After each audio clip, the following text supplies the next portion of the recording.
Stadium. It's the third game of the preseason. The Miami Dolphins and the Atlanta Falcons. The Miami Dolphins finally come home in this preseason as they face the Atlanta Falcons, but sharing the spotlight, the first look at the ongoing renovations of Sun Life Stadium. But tonight's game will be where the starters make their longest appearance of preseason. And welcome everyone to Sun Life Stadium. Dick Stockton with Dolphin legends Nat Moore and Bob Greasy. And now it's time for our South Florida Chevy dealers' keys to the game. Bob, Ryan Tannehill, nothing short of terrific in preseason. Dick, we met with him yesterday, the first time that we've talked to him this season. 4 years we've talked to this guy. Every year I see something bigger and better. He's more confident. I like what I see in him. I remember when I was in my fourth year, he's in control. He's the assistant offensive coordinator. But Nat, who's going to protect this guy up front?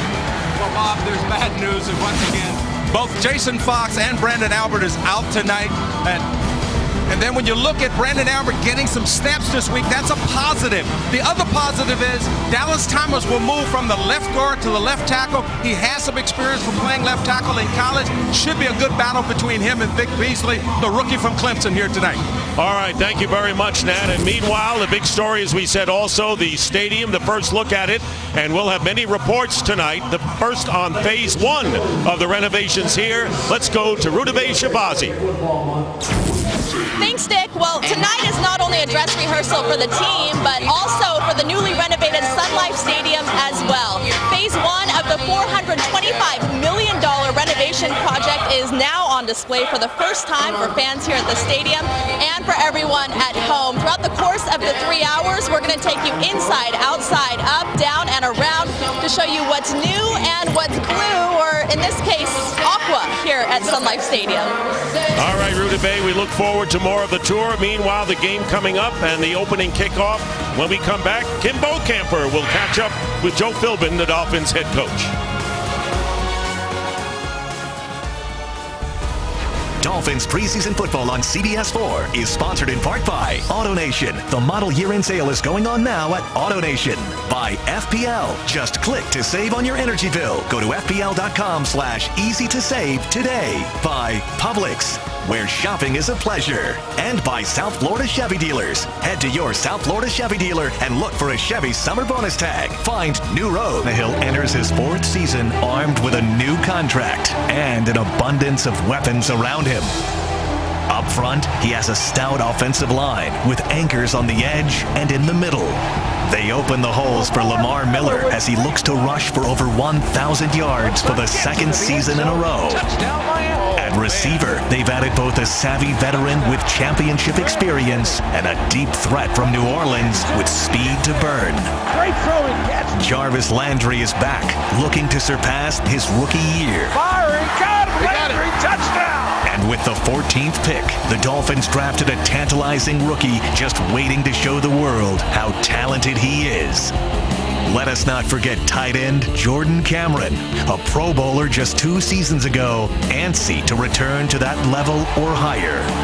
The offensive arsenal is in place. Ryan Tannehill and second-year offensive coordinator Bill Lazor are looking to push the buttons that helps propel the Dolphins to a level they haven't seen since 2008. The playoffs. And welcome back to Sun Life Stadium. And tonight's weather report is presented by Mercedes-Benz. And we're all wary of Tropical Storm Erica and its threat. We had a little shower before. We had sunshine as well. And a 60% chance of rain.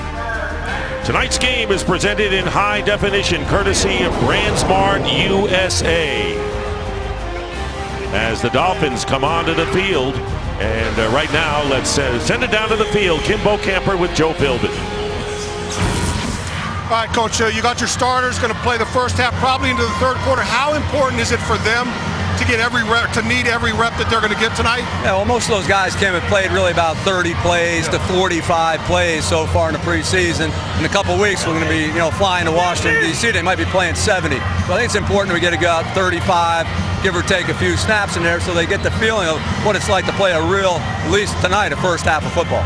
So you got some replacements coming back. Brandon Albert practicing this week. You got Devontae Parker dressed up tonight, and Cole Meese will play a little tonight. Yeah. How important is it to get those guys moving forward and getting closer to get ready for that opening day? Yeah, it's real important. I mean, just for the rookie to come out and participate in warm-ups and buckle his chin strap again, get a feel for what our turf is like in the stadium here, very important. All right, Coach, good luck. All right, thanks, Ken. Appreciate it. All right, that's Coach Joe Philbin. The Dolphins are going to be in action shortly. Let's go back up to the booth, Dick.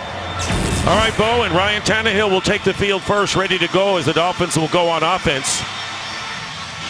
The Atlanta Falcons won the toss and have deferred. The Dolphins, therefore, will receive, and that is LaMike James, who's back, and he had a good return, actually, last week. And kicking off will be Matt Bodger for the Falcons. Dolphins, despite an 0-2 record, impressive showing in both games by the first team offense and defense. So there's lots of optimism in the air right now. And this kick will be run out by James. And James with a return crosses the 25-yard line. So tonight's starting lineup brought to you by Lincoln, and begin at quarterback Ryan Tannehill. 40 snaps in 2 games, not enough, says Joe Philbin, but he has been very impressive and even ran a little bit. So Ryan Tannehill off to a great start as he has his first home game tonight in preseason. Yeah, I agree with that. I think he needs more snaps, you know, get 35, 40 snaps into the third quarter. Dolphins from the 27, and a screen pass to Lamar Miller. And Miller picks up about 4 yards on the play. And speaking of Lamar Miller, he is in our focus now, in our Lincoln focus on offense. Dolphins, no concern about who will carry the load. He has averaged over 6 yards per carry in just 6 carries thus far. First time in a long time, Nat, that we've had a 1,000-yard rusher. And a guy that's just gotten better each and every year. You know, he's going into his fourth year, and should be dynamic this year, carrying the ball. Second down and 6, and Miller on the carry will have the first down. Good run by Miller as he gets close to the 40-yard line. So looking at our Lincoln focus in our lineup, let's take a look at the Atlanta Falcons. They were near the bottom in just about every category defensively, so they drafted Vic Beasley, the #1 pick out of Clemson, to help their pass rush. He was the 8th overall pick. And they're starting to shore it up. Their new head coach, Dan Quinn, was the defensive coordinator with the Seahawks. First down at the 39. And the give again goes to Miller, trapped behind the line, and will lose back to the 35-yard line. A loss of 4 on the play. Good penetration by O'Brien Schofield, the former Seahawk. It's amazing how when a coach moves, quite a few players seem to come with him in that free agency market, coincidence right? there, especially when the defense was that good in Seattle. So second down and 14, and Jordan Cameron, the tight end, is split wide to the left along with Greg Jennings. And now Cameron moving closer to the line. And the pass thrown behind the intended receiver, Rashard Matthews. And a mix up there, bringing up second or third and long. Tannehill was telling us yesterday that he really likes Rashard Matthews because he kind of grew up with him. Matthews was not one of the starters, not one of the top 3 or 4 receivers, but if the quarterback likes you, you're going to make the team. Well, he's got to be on the field. He gets off now. Kenny Stills is in there, but it's going to be a running play to Miller. And Miller breaks a tackle, breaks out, and gets to the 41-yard line. He'll be 9 yards shy of a first down. Ricardo Allen, the safety, making the tackle. So after getting a first down, the Dolphins will have to kick on their first possession. Brandon Fields will be punting, and back, the familiar name and always the dangerous Devin Hester. This Falcon team 6-10 last year. Need big help on the defensive end. Good kick by Fields, sending Hester backpedaling to the 1. Can he get free? Directing traffic, and not a bad return, but nothing big by Devin Hester, and Michael Thomas ran him out of bounds. So the Falcons will get the ball for the first time. early here in preseason game number 3. Falcons will have the ball. To listen to tonight's game in Spanish, be sure to enable the secondary audio programming or SAP button on your viewing device. SAP services tonight are brought to us courtesy of Duffy's Sports Grill. Coach Joe Philbin not pleased at all with the second half breakdowns by the backups and all the turnovers. But right now the starters in there and they expect to play at least a half. First down on the 15 for the Atlanta Falcons. And the pitch going to Tevin Coleman, and Coleman is knocked back for a loss of a couple of yards. Good pursuit led by Earl Mitchell. Mitchell getting a lot of room now that Ndamukong Suh is here. Matt Ryan, who's a good quarterback for the Dolphins to face tonight, has thrown only one incompletion in preseason. 10 of 11 with 2 touchdowns. Matt Ryan is the real deal and has been for the Falcons for several years. Tonight's starting lineups brought to you by Lincoln. And it'll be second down and 12. 5 defensive backs in there for the Dolphins, and the pitch again goes to Coleman, and we'll have a whistle and a penalty flag down. False start. Walt Anderson, the veteran referee, still second down, and his crew, Tony Moiaki, the tight end. So now it'll be second and 17 inside their 10, guys. Offensively, they want to run the football. They're trying to replace Steven Jackson, and of course Devontae Freeman is out tonight, so they want to get the ball in Coleman's hands as much as possible. Teron Ward now is the setback, but Ryan wants to throw the ball, and he's going to go down. Earl Mitchell with another play. Mitchell making back-to-back defensive plays, and look at the pats on the back he gets from his teammates, and a loss of 4. Earl Mitchell is an outstanding player in his own right. Number 90, playing next to Ndamukong Suh. He's going to get a lot of one-on-one matches. Sure is. As you can see, the center helped where? Next to Ndamukong Suh. Third down and 21 on the 4-yard line. Ryan pressed in the end zone. A dangerous screen pass up for grabs, and Joe Philbin enjoys what a terrific first defensive effort by the Dolphins. Pressure there by Suh. And now you know why it was a dangerous pass. He was just trying to get rid of it because Suh got off on the ball as if he was in the huddle. He gets great pressure. You know, Matt Ryan just has to get rid of the football without giving up the safety is what he's trying to do. Well, you're looking at good field position perhaps as Bajer kicking from the back of the end zone, and LaMike James on the 42 looking for a good return here. Boy, field position, as Bob knows so well, so important. This is a short kick, and it's fielded, and the fair catch on the 48. So the Dolphins will have the ball on the Falcons' 48. Still no score. See what Ryan Tannehill and the rest of the offense do when they come out.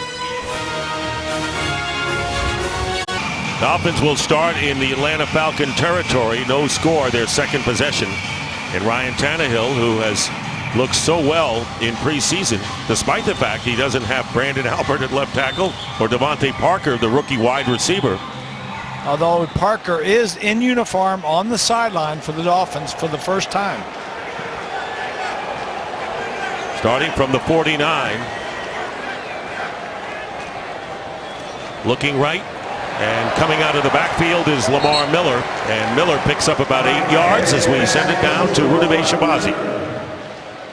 We talked about renovations, making the experience better for the fans. How about getting 10 rows closer to the action, 10 rows closer to the sights and sounds of the Dolphins? I'm standing where the seats began last year. Now you can see they've added an additional 9 rows of seatings to enhance the experience for fans.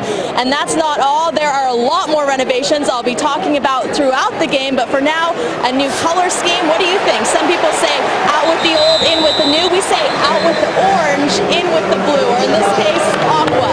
Back to you.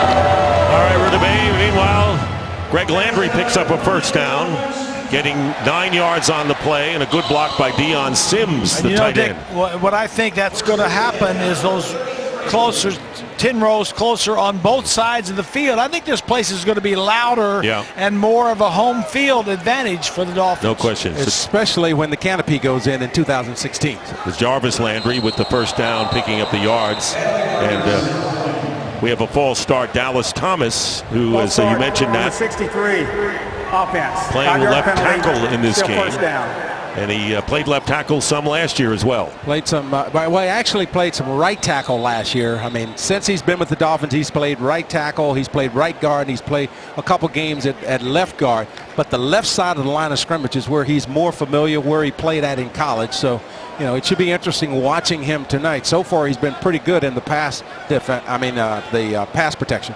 First down and 15 after the false start penalty. And going to the outside, pass caught by Miller, the running back, defended by Justin Durant, picking up 2. And getting up is Mike Pouncey.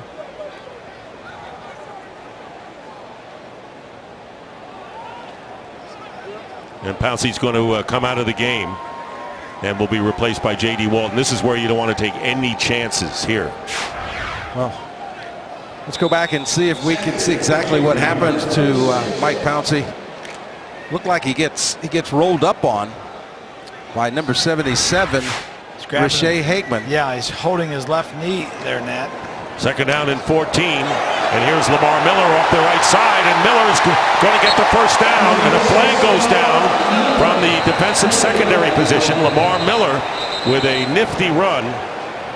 He has been impressive and good acceleration. We'll see what Walt Anderson sorts out on this penalty.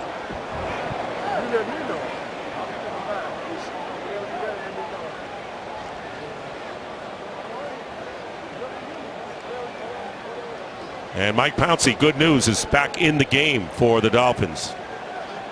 The way he was standing on the sidelines, it didn't look like there was anything serious. Yeah, the bad news is that penalty is against the Dolphins.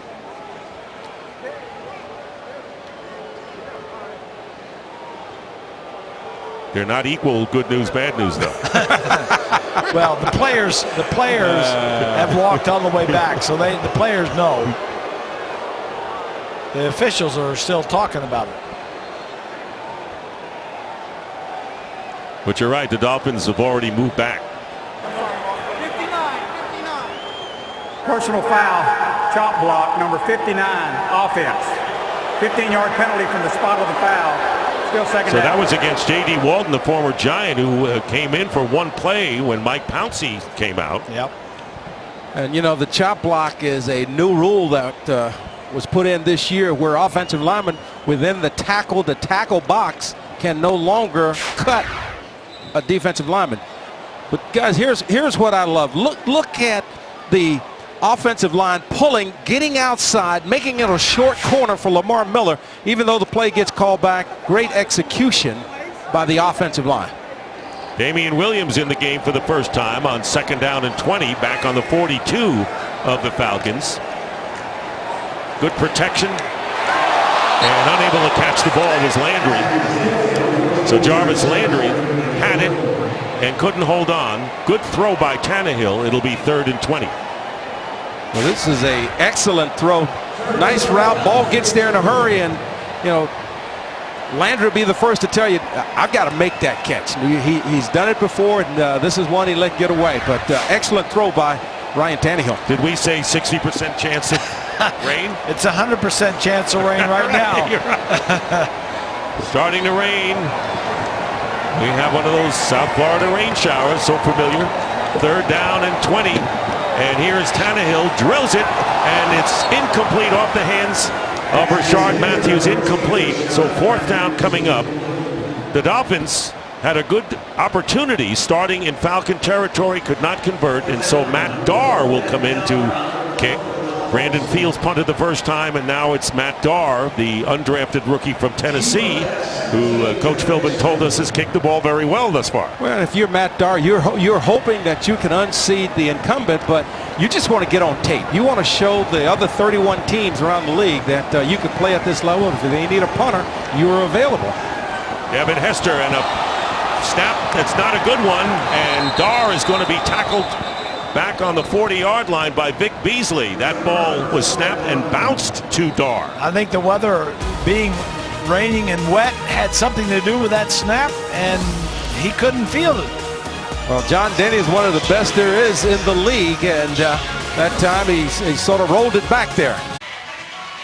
Well, in our Lincoln lineups, Julio Jones is the #1 target for veteran Matt Ryan, and especially with Roddy White out with elbow surgery, they expect that he'll be back for week 1. Jones on the sidelines right now, and the Falcons will have it on the Dolphin 42. Yeah, that was not very good.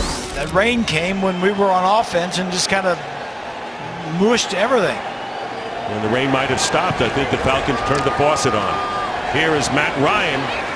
Double pumps and completes the pass to Devin Hester, and Hester will get a first down inside the Dolphin 30-yard line and a gain of 14 yards. Well, the last Lincoln focus is on Koamisi, seeing his first action of preseason, returning from a calf injury, and he has practiced all week and is playing strong side linebacker. He was a middle linebacker last year. Kelvin Shepard is in the middle with Jelani Jenkins, the other backer, on the weak side. Meanwhile, first down on the 29. It's a tough offense. Teron Ward is the running back, and another double pump and another completion, this time to Hester, and he stopped 2 yards shy of a first down by Brent Grimes, the former Falcon. Pressure that time by Ndamukong Suh, and a gain of 8 yards. More on Koamisi. Let's send it down to Bo. All right, time for Bo's Battle, sponsored to you by Land Rover. We're talking about Koamisi in particular, but linebackers in general. Injuries have hurt the linebacker core, trying to formulate the crew that they're going to have. Koamisi was out with an injury, Jordan Tripp out with an injury. That kind of opened the doors for some of the guys, but they're settling back into it right now. The 3 players they've got on the field, Jelani Jenkins, Kelvin Shepard, and Koamisi. Now, Koamisi and Jelani Jenkins can both play the outside linebacker spot. Kelvin Shepard, strictly an inside guy. Also, Zach Vigil, expect to see him maybe in the first quarter get some time. He's also a guy that can play Mike and Sam. They're also going to be looking at Chris McCain. Really hasn't done much. He needs to make some plays. They want to see it tonight. He should get some action early in the game also, fellas. All right, thank you, Bo. Meanwhile, Tevin Coleman gets the first down, and it was the tackle was made that time, and this pass incomplete, intended for Leonard Hankerson, the former Redskin, who is starting in place of Roddy White. So it'll be 2nd and 10. The Falcons threatening on the Dolphin 18. I think you're right about that rain. It just kind of came on for the Dolphin offense, and now it's stopped. I told you the Falcons turned the faucet on, got the ball, and turned it off. And then they said, okay, we're in Miami territory. Another running play. This time it's Teron Ward, and he'll be knocked back for a loss. Great defensive pursuit. Olivier Vernon, who did not play last week, and a loss of 7. But once again, Earl Mitchell makes this play. He just takes his offensive blocker and just drives him into the back.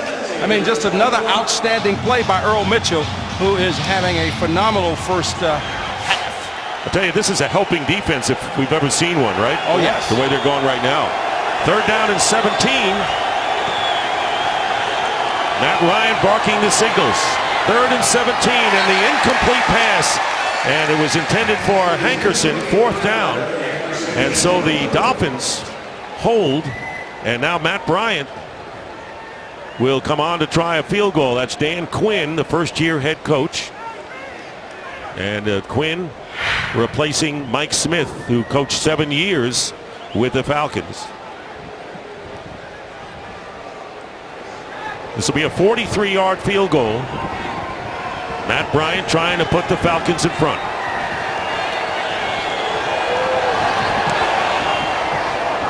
And Bryant's kick is good, and Atlanta Falcons have taken a 3-0 lead over the Dolphins. 5:36 remaining in the first quarter. And be part of the excitement that surrounds a new team, a new mission, and a newly renovated stadium. A limited number of single-game tickets are still available for the home opener on September 27th against the Buffalo Bills. So call 1-888-FINS-TICKS or log on to Dolphins.com and secure your seats right now. Dad, I'm really impressed with the stadium. You know, I like how close the sidelines are. I think it's going to be louder. It's going to help the team win more ball games. Compact. It's compact. It's compact, but even when you look at tonight, a lot of folks didn't show up because of the rain, but it's still very loud, so they will have an impact on the game as fans. Well, Mike James on the second short kick returns it, and a good one as he gets out to about the 28-yard line. So here is tonight's trivia question brought to you by your Broward Dade Hyundai dealers. The question: the Dolphins were one of just 3 NFL teams last year to have a 4,000-yard passer and a 1,000-yard rusher, a first in franchise history. Can you name the other 2 teams? And you can play along with us by sending in your answers to the hashtag FinsOn4. FinsOn4. Okay. Ryan Tannehill in his 3rd series. First down on his own 29. And on the cross to Jordan Cameron, the tight end picking up 6 yards on first down, gets it out to the 35. Nifty little move that time by Jordan where he catches the ball going out and then turns back inside, avoids the tackler and picks up additional yardage. It'll be a tough matchup for a lot of teams, especially when he splits out wide. And we've seen him do that. 4 years with the Browns and 10 touchdowns. Second down and 4. And here is Miller. He'll be stopped short 1 yard shy of the first down by Brooks Reed, one of the newcomers to the Atlanta defense, played with the Houston Texans last year. J.D. Walton goes back in at center, replacing Mike Pouncey. It'll be 3rd down and 1.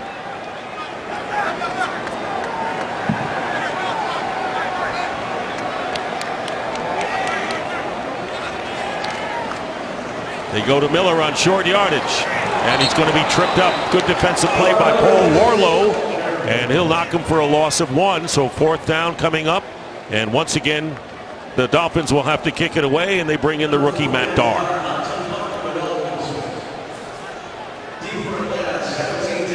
See if we can get the snap back there this time and see if Matt can get the ball off. Devin Hester, who we've seen in returns and also catch a pass as a wide receiver thus far. Another good kick by Darr. Hester on the 5. Hemmed in, and down he goes. Good coverage that time. Good coverage. And a good kick, by the way. Even though it was right to Devin Hester, who was in the corner, and Spencer Pasinger was there on special teams to make the tackle. So the Falcons will start from the 10 when we come back to Sun Life Stadium in just a moment. Erica, Elliott, Craig, and Jim, the news team you trust. Watch CBS 4 News at 5, 6, and 11 only on CBS 4, the official home of your Miami Dolphins. Well, the second team defensive line is in. Chris McCain now is in at strong side backer, replacing Koamisi, and other changes as well. First down on the 10-yard line. And here is Teron Ward as a fake, and the pass is caught out, and a first down. Hankerson with a big play, and so Matt Ryan gets out of trouble, and a pickup there. It's a good play action pass on first down. McCain, the outside linebacker, was fooled. 29-yard gain. That's the longest gain from scrimmage by either team in this young game as we wind down to 3 minutes to go in the first quarter. Ball now at the 38. And here is the pitch to Tevin Coleman, and there is a great defensive play. Coleman gets up. They didn't keep him down, and Jelani Jenkins first made the play, and then Derek Shelby had to clean up, but it ended up with a 5-yard gain for Atlanta. Runner was not down by contact. And guys, second down. This is a perfect example of what happens now when you don't want to hurt anybody, so you think he's down. Everybody else stops. It's where in the old days everybody's piling on trying to knock him down and pin him. That time just an excellent run by Coleman. He wasn't on the ground. He was on one of the Dolphins. Second down and 4. That's right. He took advantage of it on second down and 4. And Derek Shelby and Brent Grimes storm in on Tevin Coleman and a loss of 5 yards. No chance. Unblocked were those two. You guys remember we were talking to Brent Grimes, and I talked to him about hitting and little guys coming up and making tackles. He goes, yeah, that's true. You know, sometimes we need to go and show that as a rookie. We asked him, I said, he's no longer a rookie. How about that sandwich? He's very quiet. We said, are you quiet? He said, no. I said, I'm kind of a loud guy on the field. So now it's 3rd down and 9 after the big game by Matt Ryan. And the Dolphins defense putting pressure on Ryan. And the flag goes down, and now Ryan gets hit like a pinball machine and goes down as well. And it was Olivier Vernon, but the penalty. Holding, number 62, offense. That penalty is declined. 4th down. James Stone, a loss of 6 yards on the play. James Stone holding is declined by the Dolphins. Watch Earl Mitchell on this play. The first defensive line is back in there. Number 90. Earl Mitchell. Yeah, getting some pressure. And Mitchell is the only one of the first team defensive line in, but that's all you needed on that play, right? I think the holding was against Ndamukong Suh. Number 93. 4th down. Bajer with the kick to James inside his 10. And he brings it out to the 21-yard line. Well, we saw Mike Pouncey go out briefly and then come back in and then go back out again. Bo, do you have an update? Yeah, the word we have on Pouncey is a knee. He's questionable right now, so we'll see how that goes. But you got to feel some of that in the back of the coach's mind. Has to be the game, and 3rd game, and don't want to get these guys injured at this point. So we'll see how bad this thing is. J.D. Walton is in there, and you got to remember, and Coach Philbin told us, you can't just run scared. You don't want to get guys hurt, but you can't run scared because guys need reps. Yeah, you've got to get them their playing time. You've got to get their timing down so that when the season starts, they're ready to go. From the 21, and the pass up the middle, wide open with the catch is Jarvis Landry. Landry wending his way, and Landry still on his feet. Look at this run. And finally is tackled. He gave a little ground, but what a show put on by Jarvis Landry. Getting 45 yards, guys. Matter of fact, if he could just get Deion Sims out of the way. Sims was trying to block for him, but he wasn't fast enough to get ahead of him. What a great throw by Ryan Tannehill, just dropping this ball in over the linebacker, and then just a nice run after the catch. Second longest pass play of preseason for the Dolphins, and a first down on the Falcon 33. To the air again, up the middle, and the pass is caught by Miller out of the backfield, and Miller picks up a healthy 7. You know, Bob talks a lot about quarterback play, decision making. You're looking at Ryan Tannehill, looking down the field, knowing he wants to get it there, but knowing where his outlet is right away and getting it to him in a hurry. And that is the end of the first quarter here at Sun Life Stadium, where the Falcons lead the Dolphins 3-0. Preseason football on CBS 4 is sponsored in part by Everglades Holiday Park. There's only one Everglades and only one way to see it. Explore more. By AT&T UVerse high-speed internet. One thing you can rely on. And by your Broward Dade Hyundai dealers. Every Hyundai is on clearance. Save thousands now. Click buyhyundai.com.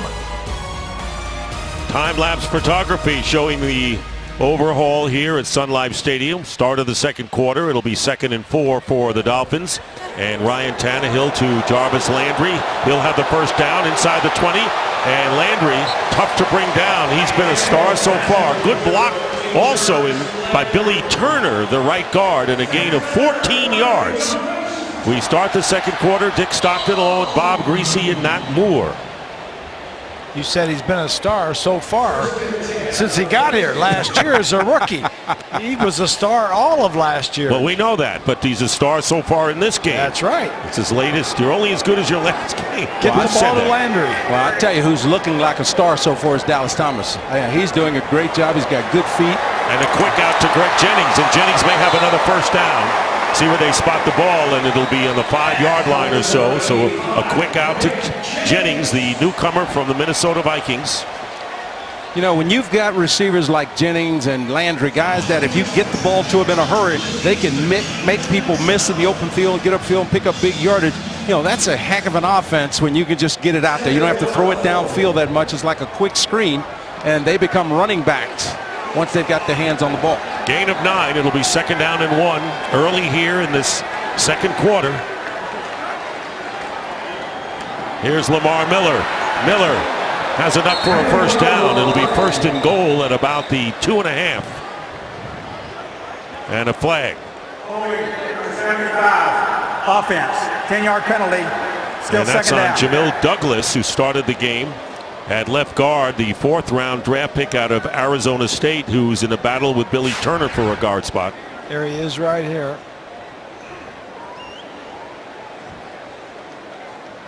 And Bob, when you look at that shot, holding is because he gets his hands outside the frame. If he's able to keep his hands inside the frame or the defender, that would not have been called holding. Yeah, just a rookie. 2nd and 11 back on the 14, nullifying a Dolphin first down. And going out on the flat to Miller. Miller trying to dive for first down yardage, may not make it. And it was Phillip Adams, the former Jet, making the play. I think he made it, Dick. First down. Nice job of going up and over. Boy, he went up and over, didn't he? Up and over. I tell you what, Lamar Miller has really been playing well. Notice how he kept his foot in bounds as well. Yeah. That wasn't easy. So now it'll be 1st and goal at the 2. Drive started on the 21-yard line. This is a long drive if they can cap it successfully. Tannehill, and it'll be a touchdown to Rashard Matthews. Boy, good to have a nice physical receiver in that situation, isn't it? And he just did a fabulous job of using his body to shield the defender. I mean, got good position, played a little basketball there, Bob. Yeah. A nice throw by Ryan Tannehill, fitting it in. Let's take another look. He's the outside guy running on slant. Now watch him use his body, shades the defender, catches the football, rolls into the end zone. That's just body position. Get in front of the guy, the defensive back, and I'll get you the ball. He's had a wonderful camp and preseason, and now Caleb Sturgis, who right now appears to be the front runner in the place-kicking battle along with Andrew Franks. New extra point placed down from the 15. The kick is good, and the Dolphins take a 7-3 lead. So Rashard Matthews with his first touchdown catch. And by the way, Ryan Tannehill has completed 11 of 14 for 117 yards. 2 of his incompletions were drops.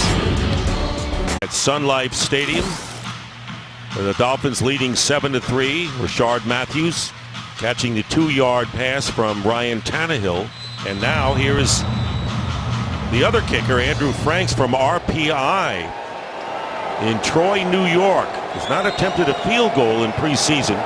And coming in here to kick off, and this is short. And 2 Falcons knock into each other, a loose ball, and it's still loose. Looked like the Falcons recovered, and it was knocked free at the 16-yard line. Somebody got down there really quick for the Dolphins. Devin Hester and Nick Williams both knocked into each other, and then there was a loose ball.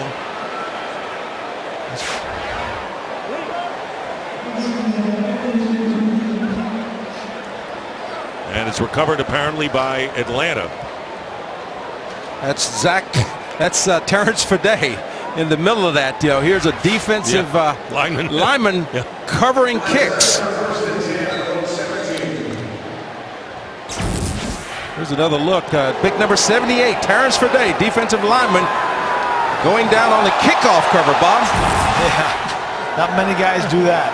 1st and 10 on the 17-yard line, and Teron Ward with the run. The first team offensive line is back in the game right now, and that scoring drive, which is a long drive. Covered 79 yards in 6 plays, resulting in the touchdown brought to you by Ford. It'll be 2nd and 6 at the 21, and the touchdown by Matthews. Here is Ryan trying to get it out to Hankerson, incomplete. And good pressure by Ndamukong Suh making Ryan get rid of it sooner than he wanted to. Yeah, one of the things that's happening this year for that Dolphins front four is you're getting so much pressure from the tackles. You're used to getting pressure from the two defensive ends, Cam Wake and Olivier Vernon, but now with Mitchell and Sue pushing that pocket back, quarterback can't step up to throw the football. Well, anytime you get pushed up the middle, that's a big thing. 3rd down and 6, looking for a stop as the Dolphin defense. Ryan in trouble, and Ryan's going to go down. Cameron Wake had some company, but Wake put him down, and a loss of 6 yards, 4th down. And the Falcons will have to kick, and the Dolphins could be looking at good field position once again. This defensive line, Bob, if they can stay healthy, knock on wood, they're going to be fun to watch, my brother. Oh, yeah. LaMike James back. Matt Bajer will be kicking, standing on his goal line.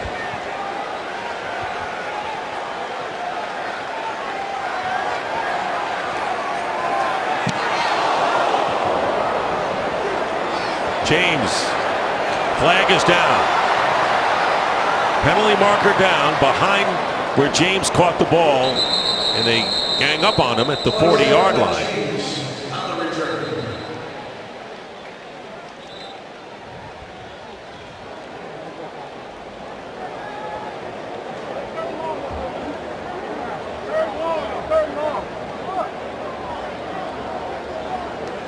And one of the Dolphins shaken up, and it was LaMike James who's going to come off the field.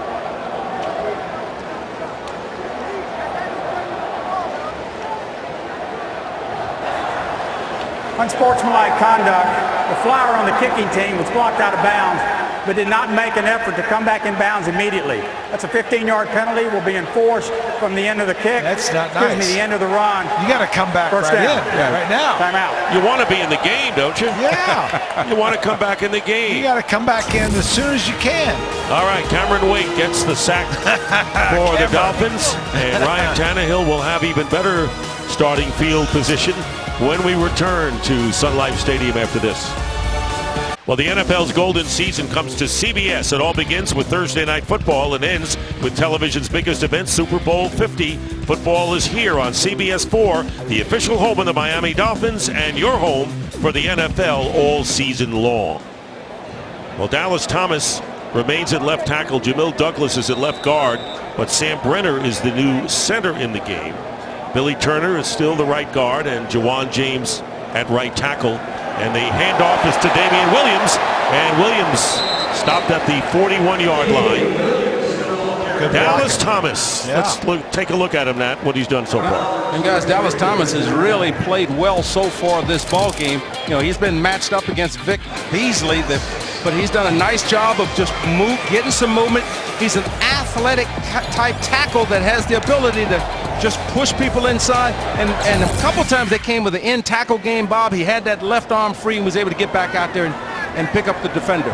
Damian Williams looking for running room, won't find any, and will lose a yard thanks to Justin Durant. Maybe got back to the line of scrimmage. Well, the thing you'll like to see Damian Williams do is once he makes a decision, cut it and go, because, you know, very seldom are you going to outrun defenders here in the NFL. Scored a rushing and a receiving touchdown last week against the Carolina Panthers.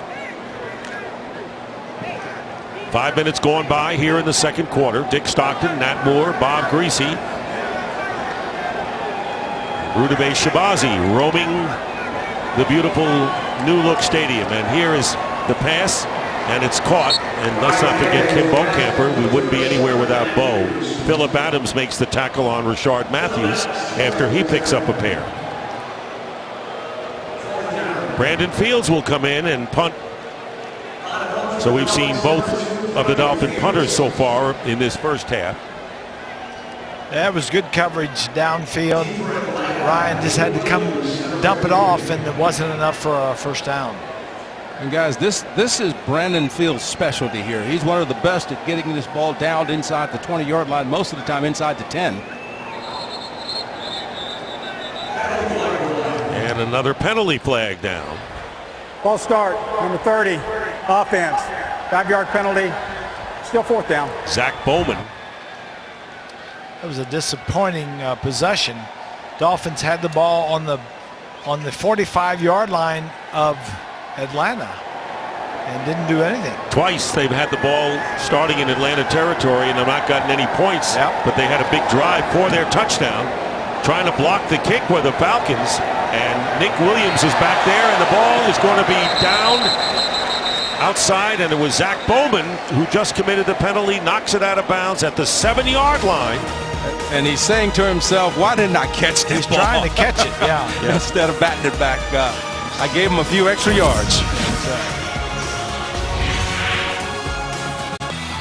Well, once again, the Atlanta Falcons will be starting in the shadow, if we had sunlight, of their own goal line. It'll be the 7-yard line. It'll be first down there. Yeah. And the Dolphins right now have the second stringers in at the defensive line spot, but a lot of the starters at linebacker and in the secondary remain in there. Not all, but a lot of them. 7-3, the Dolphins lead. TJ Yates has replaced Matt Ryan at quarterback. And Yates completes the pass for first down to Leonard Hankerson, who's looked good in this half, covered by Bobby McClain. 10-yard pickup. And Dick, you're right. The linebackers, short linebackers, are still in the ball game, but they've went with a second-team defensive line. They know that they need to get these linebackers some work together. Yeah. So they're just trying to keep them in the game as much as possible. They're rotating that secondary as well, with 8:28 to go in the first half. And the handoff to Teron Ward. Nothing there, thanks to Derek Shelby. Good news, Koamisi, who has been out with a leg injury of some kind, has been moving around really well and has not favored that leg at all. The question, of course, Koamisi, who was the middle linebacker last year, had been a strong side backer before. Yeah. And now it's 2nd and 9. So Matt Ryan completed 3 of 7 for 49 yards while he was in there. Yates looking to throw from inside his 15, and under the pass rush, pass incomplete to Jacob Pemi, the former Bronco tight end, now wearing the red and black of Atlanta. Dolphins come with a zone blitz and drop Derek Shelby, defensive end Derek Shelby, back in coverage. Zone blitz. Zone blitz. Why would that tight end Tammy leave Denver and come to Atlanta? Maybe convinced by the likes of a Dan Quinn. I don't know. Why would he leave Peyton Manning in that passing game out there? 3rd down and 9. Here's Yates. And the pass is caught. Let's see if forward progress will be enough for a first down, and it will be, as Hankerson has the first down. He's done a good job in place of Roddy White. Hankerson's a local kid. Yeah, he's a local kid from here. Went to school at the University of Miami, and matter of fact, Mark Duper worked with him when he was going to school at Miami from time to time to help him with his route running and catching the football. So their punter is a Miami kid as well, University of Miami. First down at the 30. Yates gets a lot of time and completes the pass for a 5-yard gain to Patrick DeMarco, the fullback. Got about 6 yards. Bobby McCain, rookie from Memphis. Well, Rudabeh Shabazi now in the 72 club. And as we celebrate 50 seasons of Dolphins football, you know the new renovations had to include a tribute to the 1972 undefeated championship team. So now I am sitting in the 1972 club, which features some very comfortable reclining seats, also some family-style luxury couches and all kinds of amenities, including your very own tablet for your own personal use and also your own monitor, your own personalized TV screen. So this is pretty much luxury as good as it gets here at the Dolphins Stadium at Sun Life here. And right behind me is the Nines, which features 9 unique suites, which can each hold up to 16 people, plus access passes to give to people who already have tickets into the game. So what can I say? It's pretty much perfect, Dick. Back to you. All right, Rudabeh, thank you very much. You saw the good pass rush by Terrence Fadday. You know, we got the royal tour from Mr. Moore before the game, Bob, and what a enjoyable look at all of those clubs. Well, I was told we have one more box available, Dick, and I thought that a great opportunity for a man of your stature. to get one. Ever the salesman is Nat Moore, as T.J. Yates throws it incomplete. C.J. Mosley, the former Lion, with good pressure on the play. So even when he's up here in the booth, Nat Moore still trying to sell another seat. I just looked around. I looked at Bob. I looked at me. I said, "Who can afford one of these things?" It had to be Dick. Had to be Dick. That's it. You guys are tough. Well, Mike James, remember he came off the field shaken up before. Good to see him back on the field. Yes. Yes. As Matt Bodger will punt.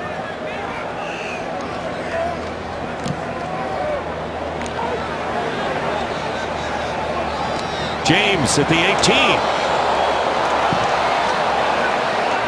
Going to be tough to win that battle with all the Falcons charging in on him. So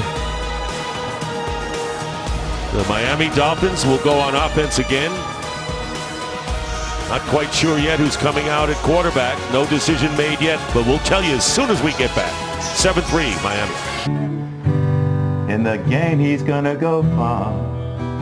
I didn't know that you had an interest in guitar. Where did this start? When I was young, just kind of fell in love with music, being around it, you know, being from Louisiana, being New Orleans, jazz. Therapy for you away from football? Absolutely. Much needed therapy.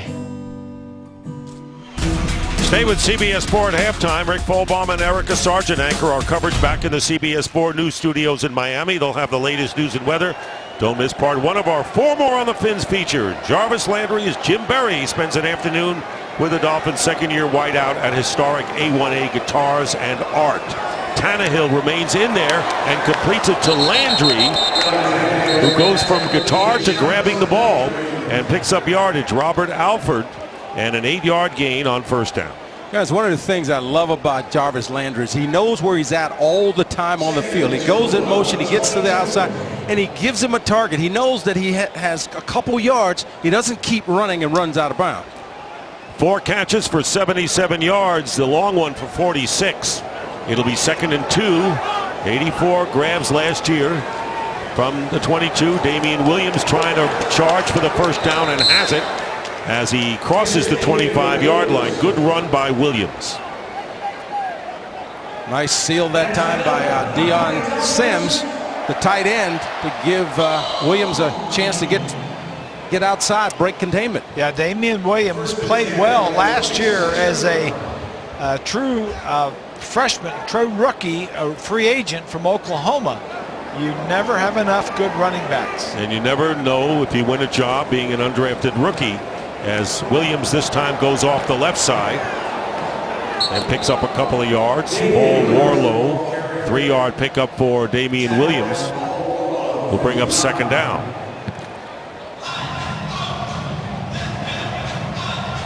Well, Devontae Parker, you mentioned, was down on the sideline in uniform and able to run full speed, coming off of foot surgery in June, the #1 pick out of Louisville, and looked good before he got hurt. He was really impressive in the spring, and that caught everything that was in his range. Really goes up and attacks the football. He's 6'3", got long arms. So whenever you've got that jump ball, you've got a guy that can make some things happen similar to basketball. 2nd and 7. That's Stills for the first down. Kenny Stills on the slant gets to the 40-yard line. Good to see Kenny out tonight. Nice job, a little slant route. Now watch him just pick the ball out of the air. Yeah, I like gets that. low, you know, knows where he's at. He choked it down once he got in that hole too, Bob. He didn't run through it. We got rid of 3 wide receivers, Hartline, Wallace, and Gibson, along with Charles Clay, and these new guys have come in and played well. Gain of 21. First down at the 40 of the Dolphins. Faking the handoff, and Tannehill going up the middle and incomplete, intended for Mike James. Warlow, the linebacker, and really an outstanding performer that Dan Quinn's got to love in Atlanta, defending. Bob, I don't know about you, but I'm watching the mechanics of Ryan Tannehill. That time he wanted to go downfield. He got a little pressure up the pocket. Yeah. You saw him take a couple steps back, knew where his outlet was. I mean, just phenomenal of knowing what's going on and where he wants everybody He at. wanted to throw that ball deep, and it was covered. Great percentage of completions for Tannehill throughout this preseason. Damian Williams is going to be stopped immediately and lost. Croy Bierman with a 2-yard loss on the play, and Williams never had a chance. Yeah, Bierman took an inside release that time. He was being blocked by Dallas Thomas. and Dallas was not able to get the cutoff. There's another look. He's outside, but watch, he takes that inside release, and he catch Dallas leaning outside. So it'll be 3rd and long, 3rd and 12 to be exact, and LeMike James is split to the top of your picture right. On 3rd down, empty backfield for Ryan Tannehill, goes up the middle to Landry. He makes the catch, will be shy of the first down by 5 yards. And once again, the Dolphins will have to kick, and they bring in the rookie from Tennessee, Matt Darr, once again.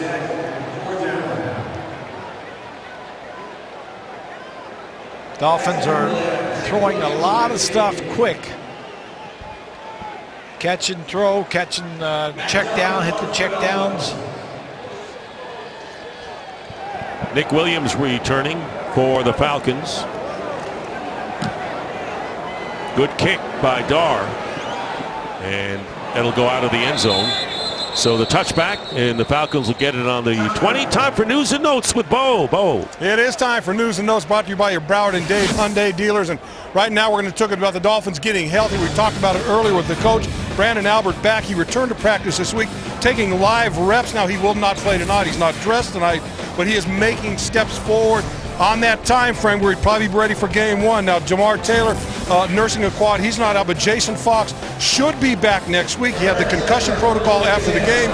That's about a 7-day minimum protocol. They're expecting him to be ready and get back this week. So Jason Fox back, Brandon Albert may get more reps in practice this week, all gearing up for game 1, guys. All right, Bo, thank you very much. And there's Brandon Albert. Need him badly.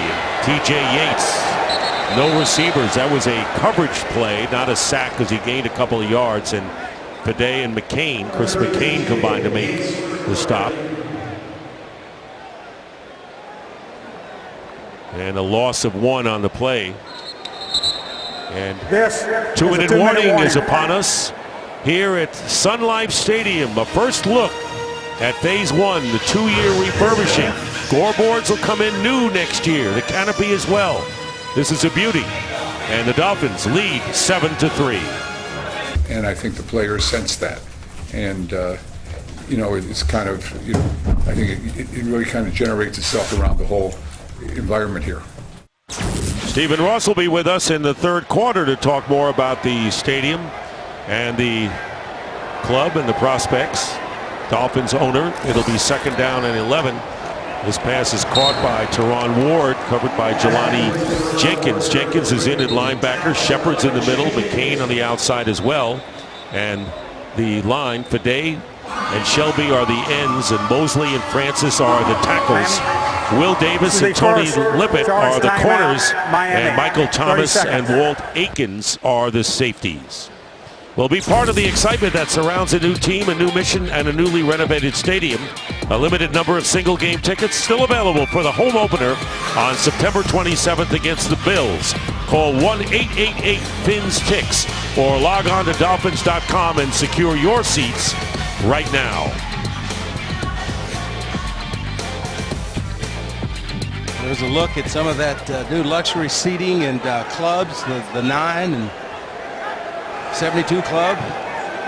Boy, they are beautiful, clean, fashionable, you name it. That's what they are. Yates, incomplete. Pass intended for Nick Williams. And that brings up 4th down. So it's 4th down. The Dolphins will have 2 timeouts remaining. Matt Bajer will be kicking to LeMike James.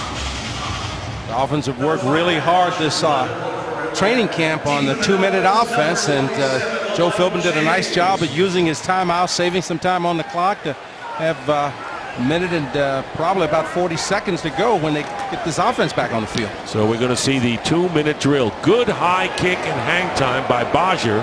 James on the 30, and James getting to the 38-yard line. Matt Moore is coming in at quarterback now. Ryan Tannehill completes 15 of 19 for 145 yards and threw a touchdown pass. So he got a lot of work tonight, didn't he? We had 30 plays. He was in on 6 possessions. Got 1 touchdown and moved him well. I I just like his whole attitude. I think he's in charge. He's in command. He's a leader on the field and off the field, and good things are coming for the Dolphins from that guy. So he just increases his terrific performance of preseason. Matt Moore, 10 of 18 or 10 of 20 so far in preseason, and he gets sacked way back inside the 30-yard line. Adrian Claiborne actually forced the fumble, and the fumble recovered by Moore. Well, once again, this time Dallas Thomas gets beat right away at the snap of the football inside. He continues to drop that right foot back and open up that crease. Remember, Dallas Thomas will be the left guard when they play for real when Brandon Albert gets back in. It'll be second down and 19. Sims in motion. Handoff to Damian Williams. Good run by Williams. Dolphins will still be about 9 yards shy of the first down, and 50 seconds remain in the first half. This is the first and a timeout, Atlanta. Called out by 30 seconds. Atlanta. Well, Dan Quinn is now thinking that he's going to get the ball Please back. put 52 seconds. We're going about 2 minute offset. Shoes on the other foot. Udebe Shabazi in the 72 club now. Earlier we showed you the outside, the 1972 seats, but this is what awaits fans on the inside of the club. There's premium top-of-the-line dining, food and beverages, and areas to recline and relax and just take in the sights as only Miami Dolphins fans can. Members of the 1972 club arrive at the stadium via their own private lane and have the option to valet, to park in VIP, or to have their driver drop them off. The club was designed by the Rockwell Group, and guys, what can I say? This is luxury. This is the way to take in a game. It's pretty much perfect. Back to you. 3rd and 9, and a completed pass to Kenny Stills for 15 yards. This is the second charge timeout, Miami. And now the Dolphins call a timeout. Cat and mouse with these coaches calling timeouts, guys. Yeah. Well, that was a big throw that time by Matt Moore to keep possession of the football and keep this drive alive. Nice route by Kenny Stills. Catches the football, gets down.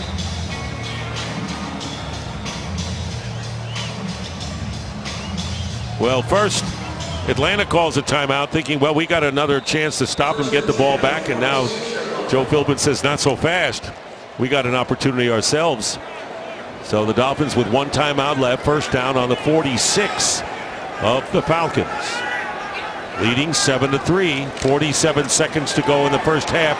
Pressure on Moore, and the pass is caught by Jake Stoneburner. So Stoneburner makes the catch 2 yards short of the first down, and the clock stops with 41 seconds remaining. And Dick, the most important thing about Jake Stoneburner's catch that time was what, Bob? Getting out of bounds. Yes. He'll save that last time out. I like Matt Moore. He slides around, checks the protection, gets where he can throw the ball.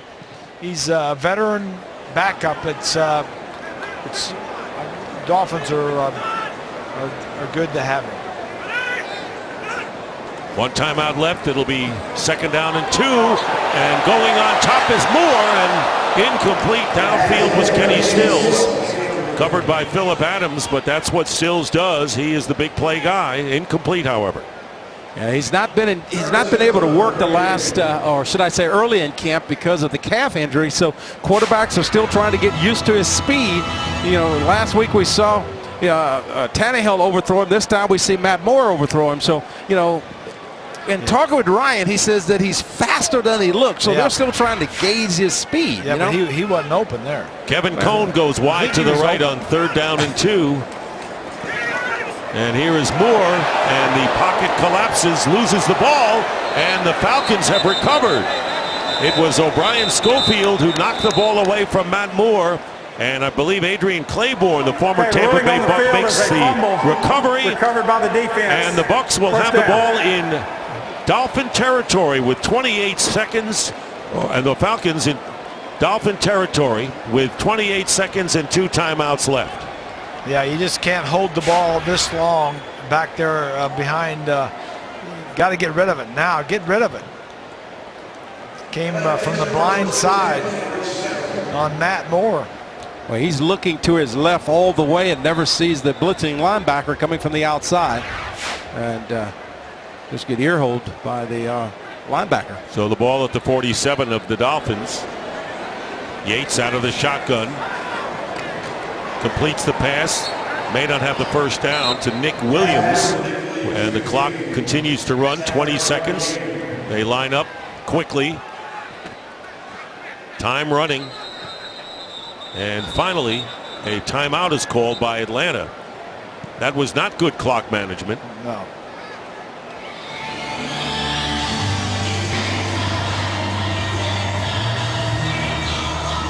Dan Quinn's a first-year head coach. He was up at your alma mater for a while, wasn't he? Yeah, he was the defensive coordinator. He's talking to the officials, asking for a few more seconds to be put back on the clock. But yeah, he was defensive coordinator at Florida during their heyday here about 4 years ago when the Gators were pretty good defensively. They were 11-1 with him as defensive coordinator on the Will Muschamp. So guy knows defense, and when you look at this football team, Atlanta Falcons last year, they were 32nd in the league in defense. So please reset the game clock to 15. 15 on the game clock. So there's a reason that when Atlanta started looking for a head coach, they wanted to bring somebody in here that knew something about defense and could get this defense turned around. Offensively, the Falcons were pretty good last year. Well, they added 3 seconds to the clock, so now 15 seconds remain, and still 2 timeouts left. And Yates takes off after the pump and gets the first down. C.J. Mosley stops him, and the clock is going to be stopped now with 3 seconds to go.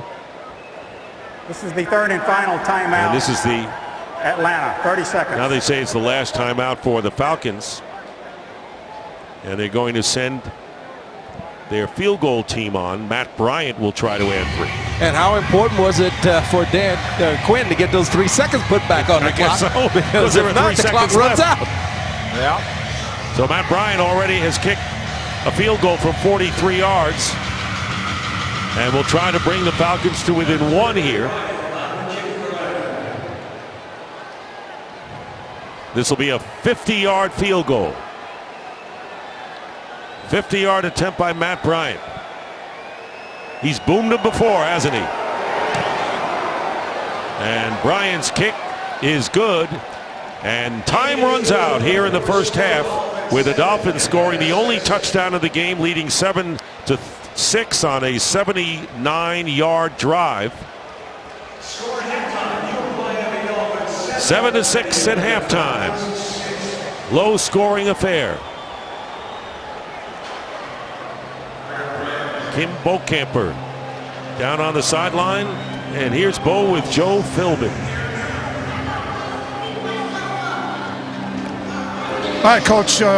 Defensively, well, you really couldn't ask for more out of your first group. The pressure up front, getting around the ball, just what you're looking for, isn't it? Yeah, they got out to the quarterback real well. They had a hard time setting his feet and throwing the ball and looking downfield to his targets. So I thought they overall defensively done well. I mean, our punt team, we put them in a bad situation, and we just put them in another one with our offense, a turnover and inside of 2 minutes. It was not, you can't do. Ryan Tannehill, again, very efficient. Jarvis Landry doing things. So offensively, that first unit, did you like a lot of the things that you saw? Yeah, there's too many. We had a penalty or 2 here.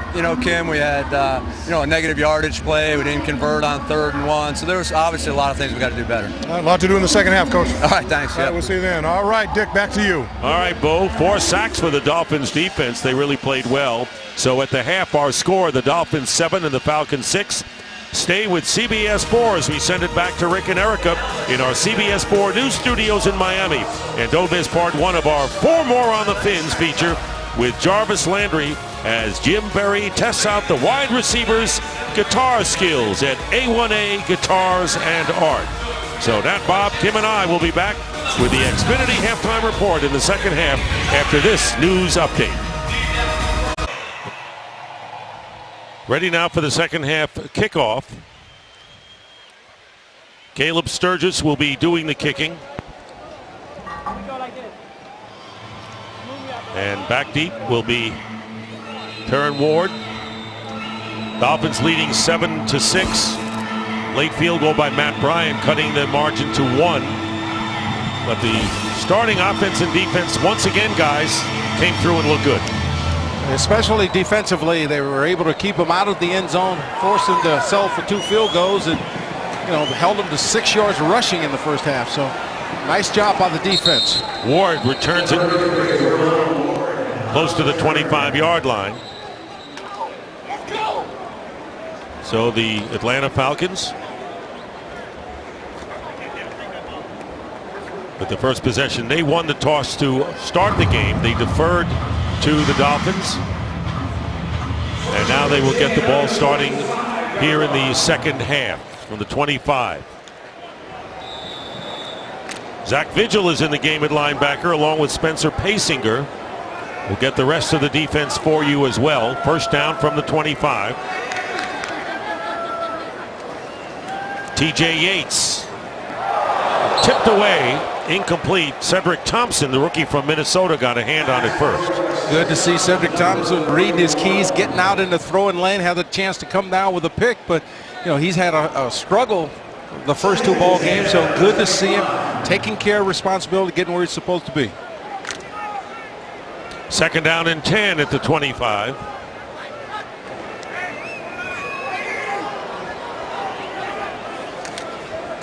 Here's Teron Ward trying to go outside to no avail.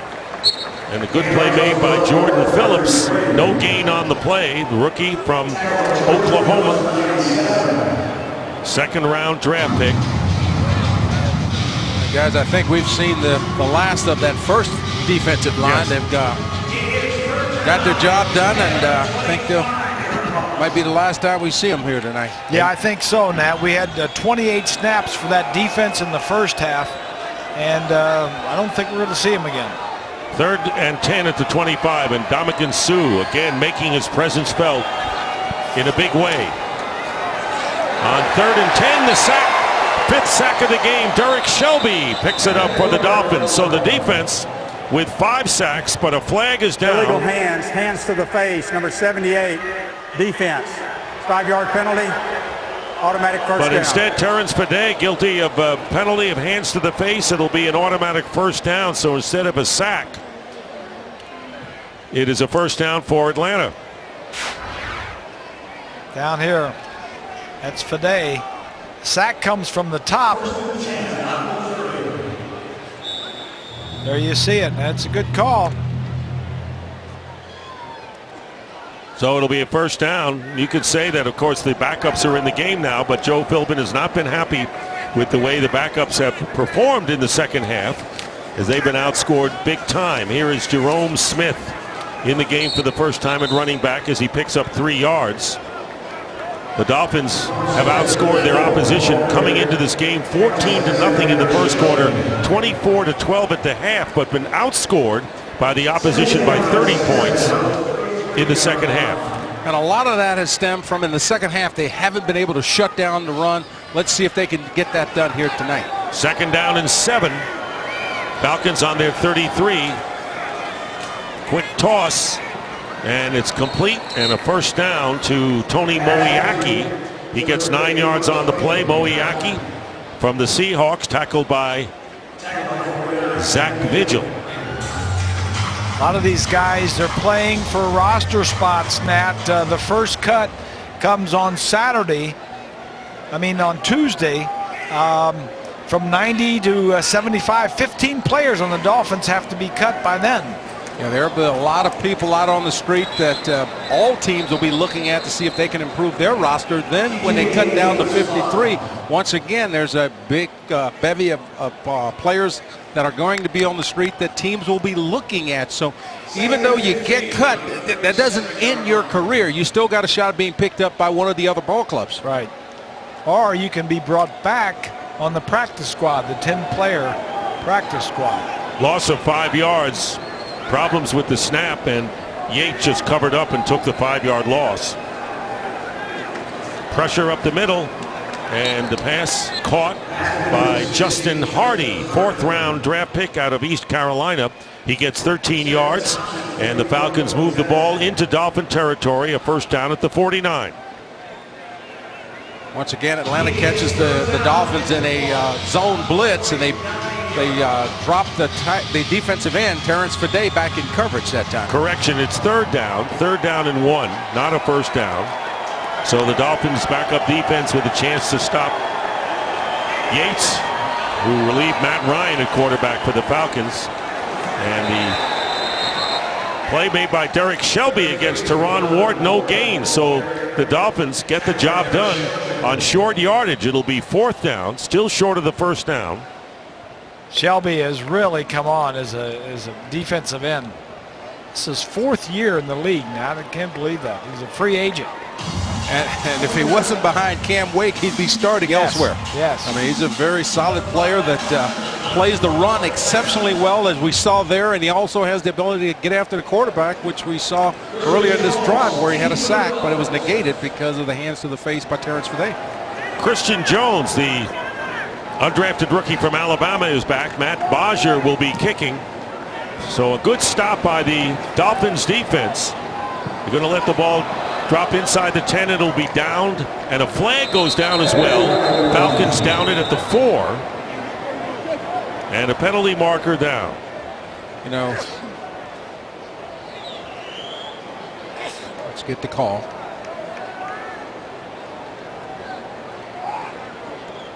Walt Anderson, veteran referee. Illegal touching, number 33, the kicking team. Went out of bounds, came back, and was the first player to touch. Because the illegal touching occurred inside the 5-yard line, the result will be a touchback at the 20, first down. So a touchback as Travis Howard of the Falcons called for illegal touching. Well, the Dolphins owner, Stephen Ross, is going to join us here in the booth. When we come back here, it's beautifully renovated, and it's not over yet, Sun Life Stadium. We've been talking a lot tonight about Sun Life Stadium renovation, the 2-year, $400 million comprehensive modernization project, phase 1 this year. You've seen the new seats, concessions, experience areas, comfort for the fans, closer to the action, and clean and neat. And phase 2 is next year as the Dolphins first carry for Jay Ajayi. So, Stephen Ross, great to see you with us for our annual visit here at Sun Life Stadium. Thank you. It's great to be here, Dick. And what a wonderful wave of optimism we're experiencing here with the stadium, and how about the team? Well, I mean, with the team, you know, there's great expectations this year, and I think everybody's very excited about it. I certainly am, and you know, thank God, I think the first team is off the field, no injuries, and so I think, you know, we're ready to go when the season starts. Pass to Ajayi is complete. And of course, you did so much. I mean, everyone's talking, raving about Ndamukong Suh and what he has done, what he's meant to the rest of the defense. No, I think he makes everybody better, you know, and you can just see, I mean, they were dominant in the first half. I mean, the whole preseason, when they've been on the field, they've been really dominant. So it's going to be exciting to see them, you know, during the whole season, the whole game. Sounds like an analyst, doesn't he? I'm looking for a job. Well, you know, your audition is going very well so far. Third down and 7. I can't afford myself. That's a great line. Incomplete from Matt Moore. That's a good line. You also, we talk about Ndamukong Suh, but you also got Ryan Tannehill locked up. 4 years, you got him signed, and he's our future. You're feeling pretty good about that? Yeah, I think we have a lot of good young ball players. You know, we have like 2 key guys that we need for the following year, but I think we're set. We're looking forward. We have a plan, you know, how we can keep this team going with the dominant players and the young players and keep, you know, bringing them in. Because, you know, we're looking to really create a franchise that's winning year after year. You know, I don't want to be just a one-year wonder. And I think, you know, that's what our plan is. And, hey, we're going to have a lot of seats to fill, and the new stadium, we got to pay for it somehow. Nothing like winning, you know. That's true. Nick Williams on the return gets it to the 37-yard line where Atlanta takes over, but the young players look good. The spirit of the players look tremendous. You know, they're a together team.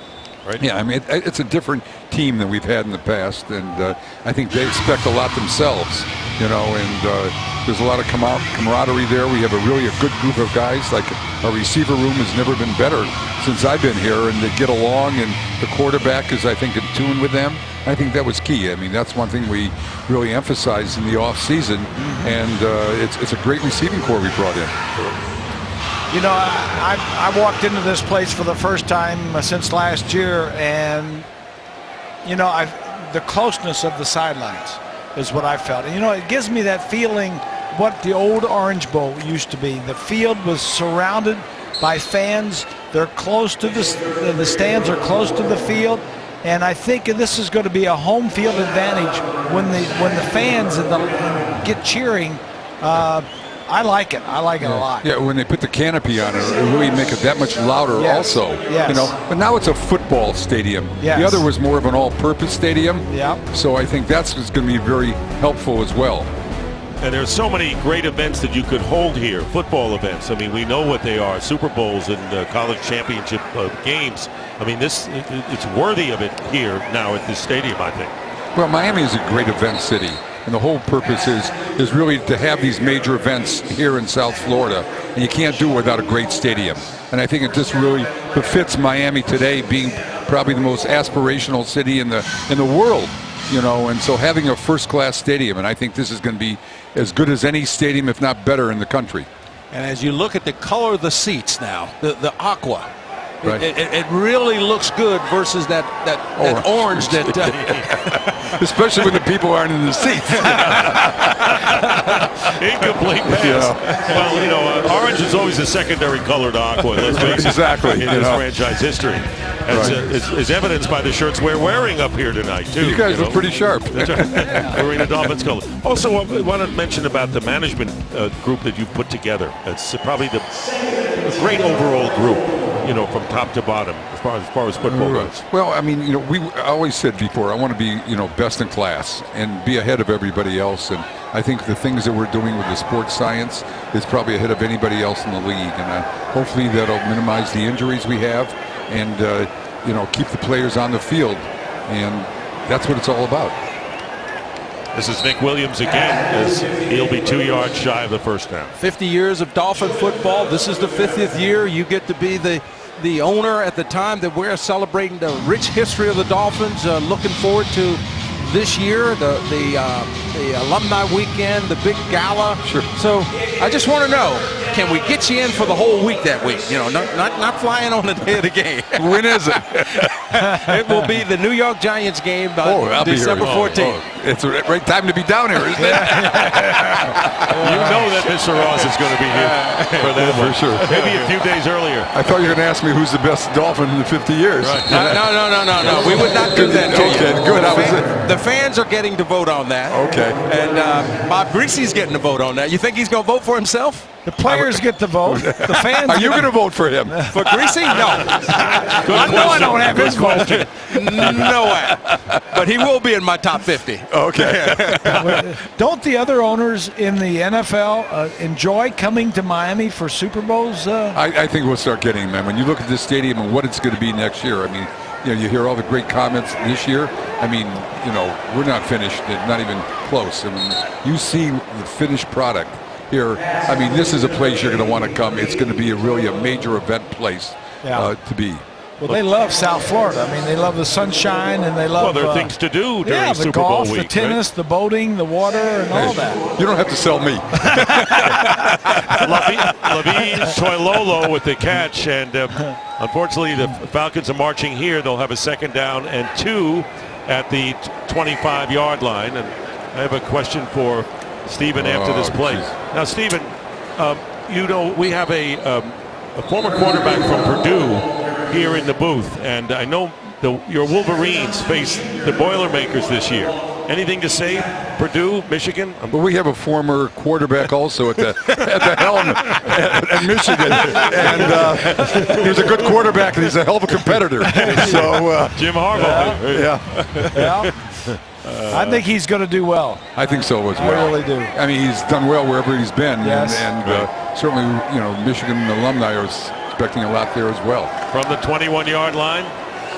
Running play to Teron Ward, and he gets to the 17. But a great year, and he got a trip to London coming on as well, which for the second straight year. Yeah, that'll be exciting. You know, I would rather have our home games all here, but this year, while we're doing work in the stadium, to making sure we're ready with the completion next year, it's important that we have that opportunity to, you know, help further the completion. It's obvious looking at you as you come here. This is the greatest you felt about this whole franchise since you've been here. Yeah, I mean, you can just feel there's a buzz everywhere. The fans, the players, you know, looking at the stadium. You know, I don't like seeing Leonard going down the field. I haven't liked our second stringer so far this year. Yeah. Neither is Joe Philbin. Yeah, right. You know, but as they say about that, they will not be playing together if someone goes down. It's only one on the field with Ndamukong Suh. Right. Okay. Yeah, no. There's no question about First it. and goal at the 9-yard line. Looks like your head coach is a lot more relaxed too, in his relationship with the players too. Yeah, I think a lot has really happened. You know, and Joe is really, I think, coming into his own, and I think he really feels good about this season. And I think and the players feel good about him. Is Jerome Smith. It'll be second down and goal. A.J. Francis. A.J. Francis has played well. Playing exceptionally well. And Mike Tannenbaum, another guy that you brought in this year to sort of help steer the ship. Talk a little bit about Mike. Well, Mike is a very, really energetic, hardworking guy, but very innovative. And I think that, you know, we brought him in there to do things that haven't been done yet in the NFL. He's always thinking about it. He didn't have the opportunity to do a lot of that when he was with the Jets. I mean, we've spent hours and hours talking about the things we're doing, and you can see the things that we're doing, which is important. You're not just talking about it, and that's the key thing, you know. And this squad looks great, you know. And football is a much more complex game, running it, you know, even the football operations. So you need more people there that really can handle all the different aspects of it. We're talking with Stephen Ross, the owner of the Dolphins. The shuffle pass and to the 5-yard line, and stopped short of the goal line was Teron Ward, and Mike Hull making the tackle. By the way, we will be having Mike Tannenbaum join us in the booth next Thursday for the final preseason game when the Dolphins take on the Tampa Bay Bucks. All right, we need a goal line stand by the backups here. Third and goal from the 1-yard line. Here is Ward, and they stop him, knock him back. And it'll be 4th down, and that was Zach Vigil. Boy, what a camp and preseason Vigil has had. And Zach Vigil has played exceptionally well. Matter of fact, all 4 of those rookie linebackers, those free agent linebackers, have played exceptionally well. Zach Vigil has been the guy that's really stood out play after play, though. All right, so it's 4th down. The coaches have high hopes for Zach Vigil, I know that. Yep. He has shown up in every game. Yeah. Plus, you know, the practices too. All right, let's see if we can complete. Dolphins have had several good goal line stands and stops so far in preseason. It's 4th down, and here's a passing situation, and he's down back at the 11-yard line. So once again, whether it's the starters or the backups, and it was Mike Hull and Zach Vigil in this series that keyed the Dolphins defense. Another one of those free agent linebackers that came in and said, I want to play in the NFL, and they're showing it here tonight. Mike Hull from Penn State, Zach Vigil from Utah State. Stephen Ross, thanks for being with us. We look forward to a great time. Thank you. Thanks, Matt. Thank you. We'll be back. Steve. Well, it's the busiest part of the hurricane season. Trust Chief Meteorologist Craig Setzer and the CBS 4 Storm Team to keep you informed when severe weather is heading our way. Count on the most experienced weather team to help you weather any storm. On the first play, and a completed pass to Matt Hazel. Let's talk about guys performing well. Matt Hazel near the top of the list, Nat Moore. Yeah, Matt Hazel has played exceptionally well all 3 games, but this is just a tremendous throw, Bob, by Matt Moore.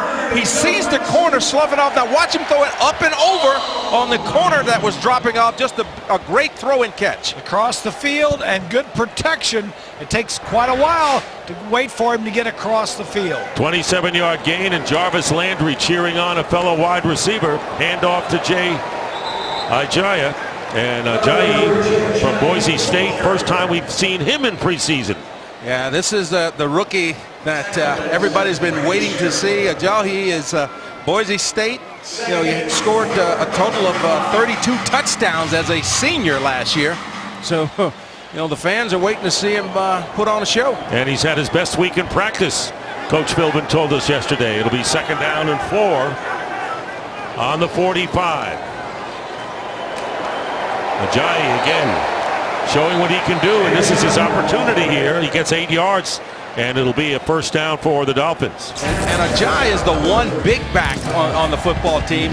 You know, this guy is 6 feet, 221 pounds, and you know, he's a load when he's running with the football. 5th round draft pick.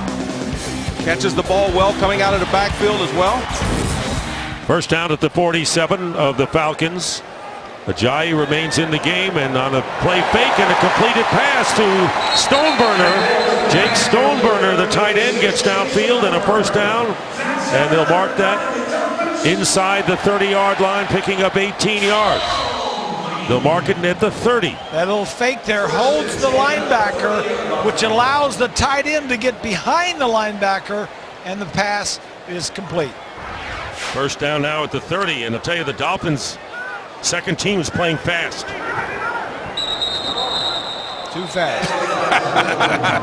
There's the kiss of death. There's Dick again. Yeah. Number 66, offense. 5-yard penalty, still 1st down. You know, it's amazing what happens when you get a goal line stop. All of a sudden, the tempo changes, the momentum swings, and now all of a sudden, the Dolphins are going up and down the field. This is the best offensive drive of the entire 2nd half. Jock McClendon. False start there, and Matt Moore coming to the sideline. This is the end of the 3rd quarter. And that'll be the end of the 3rd quarter. With the score, Dolphins 7, Falcons 6. No scoring in this 3rd quarter. Dolphins with a terrific defensive stop, and now moving the ball offensively. Dolphins preseason football on CBS 4 is sponsored in part by your South Florida Honda dealers. Stop in now for great savings at the Honda Summer Clearance Event. By Xfinity, your home for the most live sports. And by Jeep. Find your summer of adventure with great deals at the Jeep Summer Clearance Event. First play of the 4th quarter. 1st down and 15 on the 35. Ajayi moved in motion, and the ball knocked away. It was intended for Ajayi, who had moved to the slot left, so it'll be 2nd and 15. I think Matt Hazel was the intended receiver, not Ajayi. How about Matt Hazel? 6 catches, 81 yards, and a touchdown, including 4 receptions from the hand of Matt Moore last week. Yeah, he's a good one. 6th round pick last year out of Coastal Carolina. We've got a lot of receivers. Spent the entire year on the practice squad. 2nd down, and over the head of Kevin Cone, bringing up 3rd down. The question is, how many receivers do you keep? Rashard Matthews right now would be the 5th. If they go with 6, Hazel would be in the lead, but do you go with 6? Depends on how many tight ends you keep. Depends on how many tight ends, as well as how many backs. Yep. And with the injuries to the offensive line, how many offensive linemen you keep. So those numbers are still up in the air. Or if you play special teams. If these wide receivers can be on special teams. You always win a job if you're good at special teams. Oh, you got it. 3rd down and 15 for Matt Moore. Moore's pass, and it's picked off. His arm was hit. Chaplo Bartu, you're right. And Bartu getting a chance to run. He's a linebacker. And Sam Brenner finally brings him down. Matt Moore did a nice thing. He just dove to the ground. Yes. He was the last guy. No sense in going after. 43-yard return after the interception by Bartu. So the Falcons in Dolphin territory. Take a look at that interception. Matt Moore is going to be rushed from the lower of your part of your screen. Right here, he's going to just hit the elbow of Matt, and that ball causes the ball to be underthrown. Lincoln back, the left tackle. He didn't even know where the ball was, Matt. First down at the 44 of the Dolphins in a 7-6 game. Teron Ward with a fake, and Yates completes the pass and gets the first down, and more. Patrick DeMarco, the fullback out there. Good fake that time by TJ Yates, and a gain of 16 and a first down as the Falcons continue to march. They did it on the last possession, guys, but were stopped on 4th down and goal. Yeah, he's able to get the ball out to his fullback. Atlanta, one of the few teams that still have a full-time fullback position on their offense. Yep. Ball at the 28 of Miami.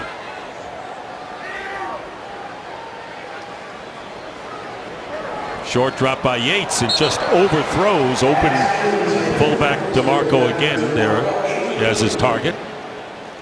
Yates has really struggled this preseason. He come into this ball game only completing 56% of his passes, and has missed a lot of open receivers here tonight. How about the Falcons signing Rex Grossman this week? 10-year veteran, former University of Florida star, and he's going to compete for the backup job. Signed on Wednesday, hasn't thrown a pass in an NFL game in 4 years. Here's Yates, gets out of trouble. Grossman could have waited. He might have been picked up by the Washington Redskins. Well, the difference is again.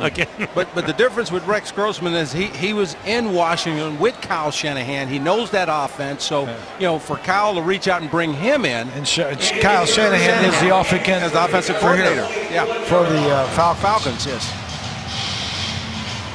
3rd down and 3 at the 21, so the Falcons are in field goal range. And they could take the lead with a 3-pointer if they don't succeed here. Looks like a blitz, and here they come on Yates. And the pass is incomplete. It was intended for Nick Williams, and good coverage by Cedric Thompson, but there was a good blitz as well. And a good call by Kevin Coyle, the defensive coordinator, who is not on the field, but he's upstairs, calls the signals from up there.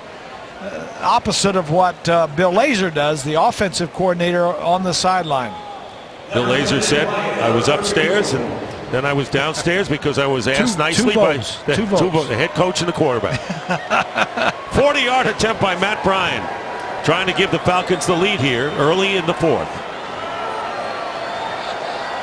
Bryant's already kicked 2 field goals, and his 3rd gives Atlanta the lead. It is 9-7 in favor of the Falcons. All of their points coming off the foot of the veteran Matt Bryant.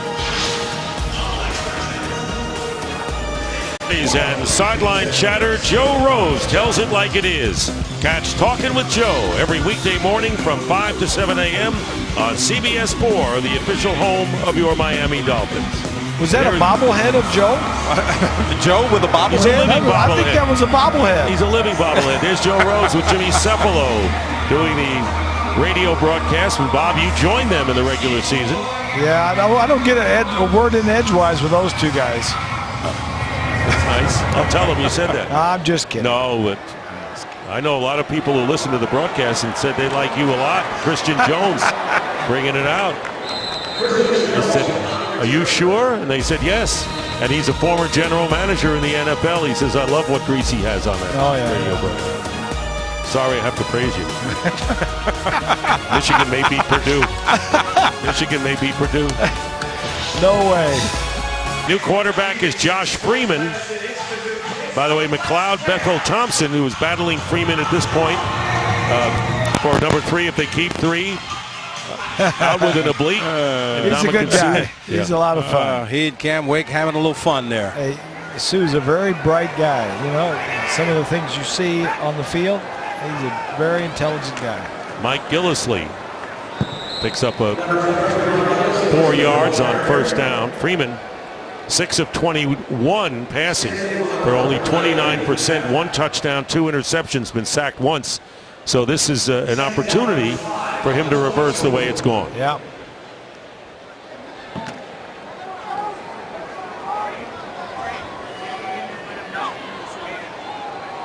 Second down and 5 from the 22.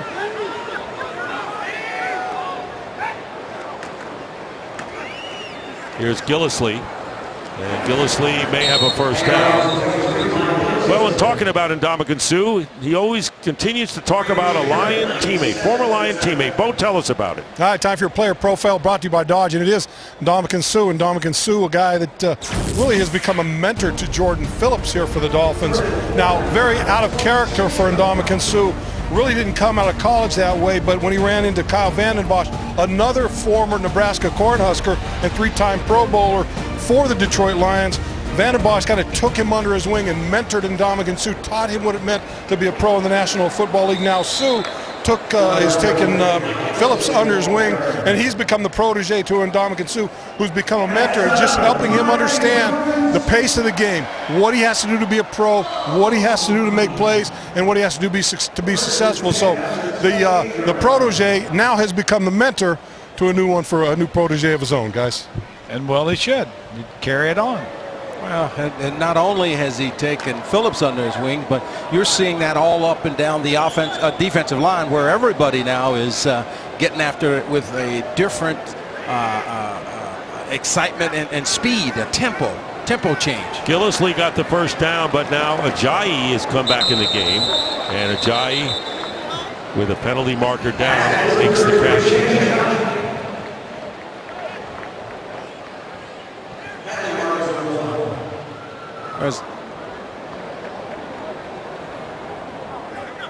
Offside, number 45, defense. 5-yard penalty, still first down. Terrell Manning of the Giants. So, and Ndamukong Suh, and we got some plays of his tonight, Nat.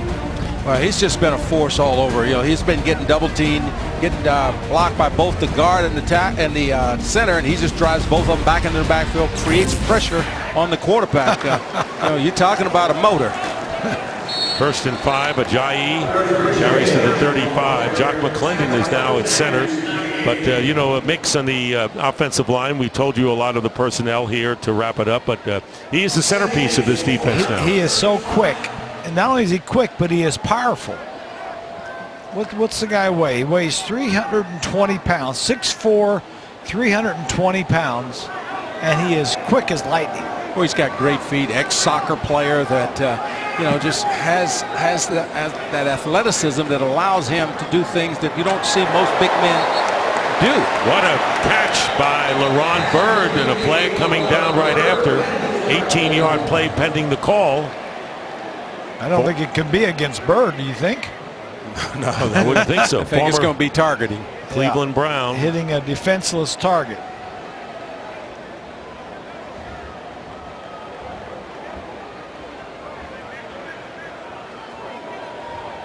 Six officials in on this. Count them. Personal foul, unnecessary roughness, number 37, defense. 15-yard penalty, first down. Ricardo Result Allen. of the play is a completed We've got pass. 7 officials now. They're just trying that out, or what? Or where did I hear that? They have an extra official in the NFL games in the preseason? Yes.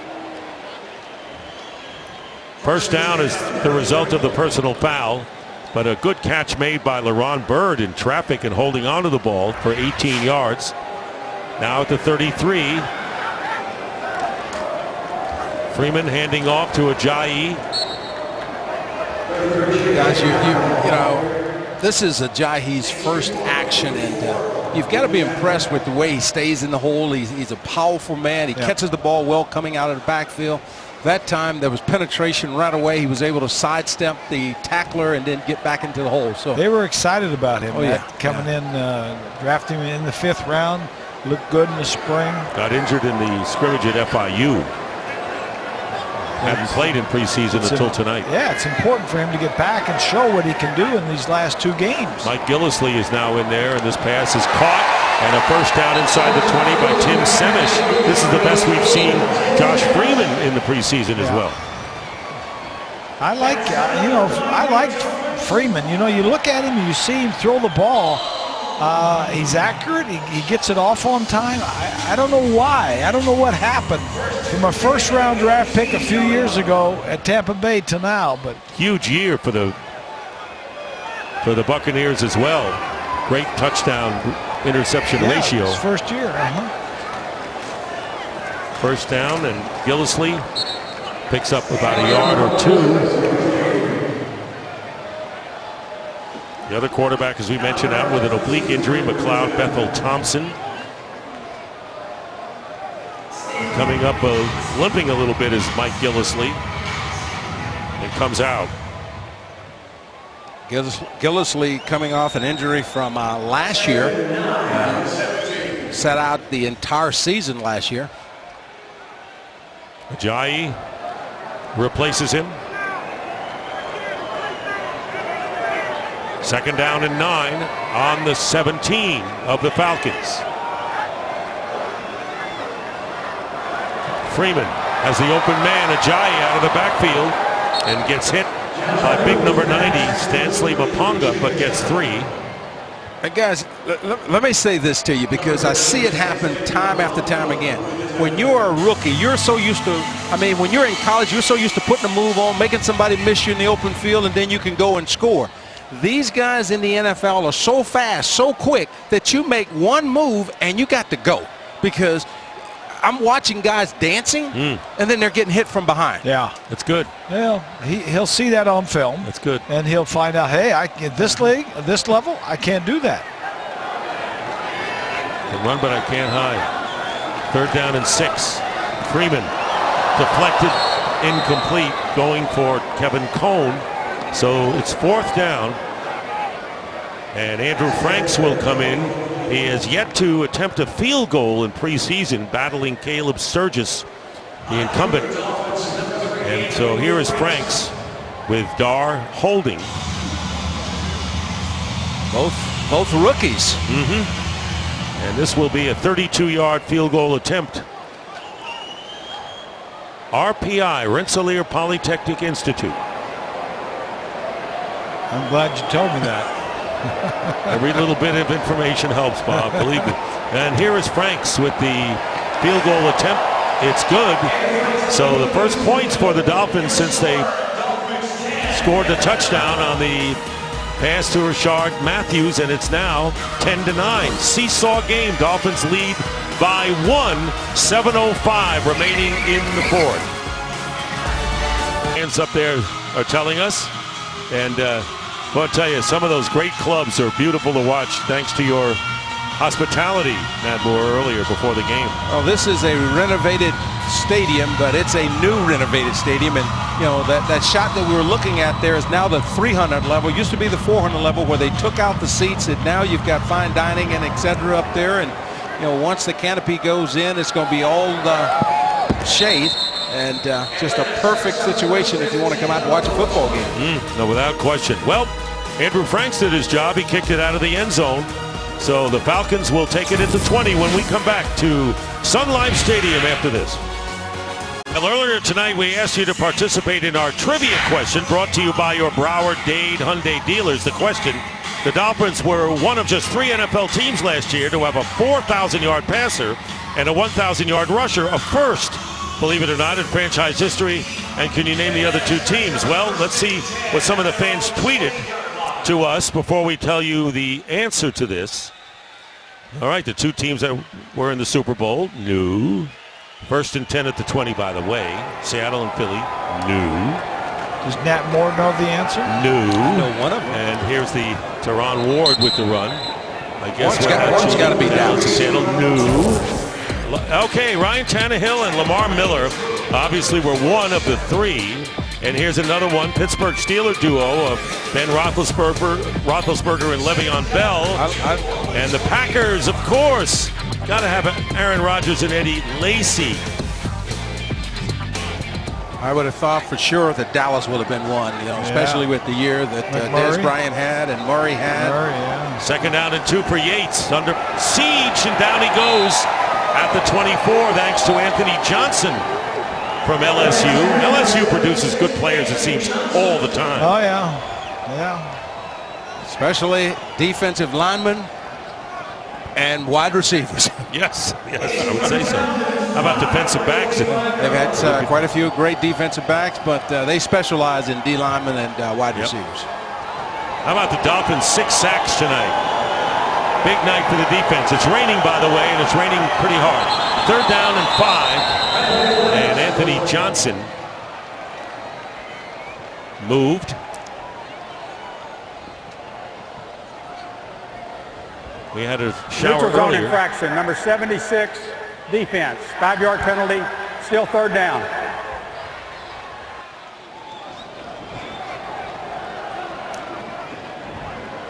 There's the rain. We had a rain shower earlier in the first half. Does look like Don Jones is getting his first action of the preseason. He's been out injured all season long. He's lining up at the safety position.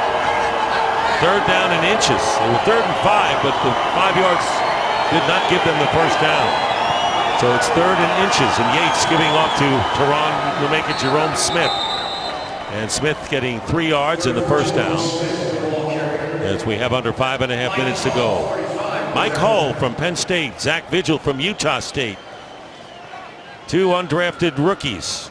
Vigil especially has been outstanding throughout this entire preseason. I think all 4 of those guys have really played well when given the opportunity. Neville Hewitt, Jeff Luke. Yeah, as a linebacker, you're only as good as that defensive line in front of you. And if they can keep you clean, you got a chance to run and make tackles. And those guys have done a nice job.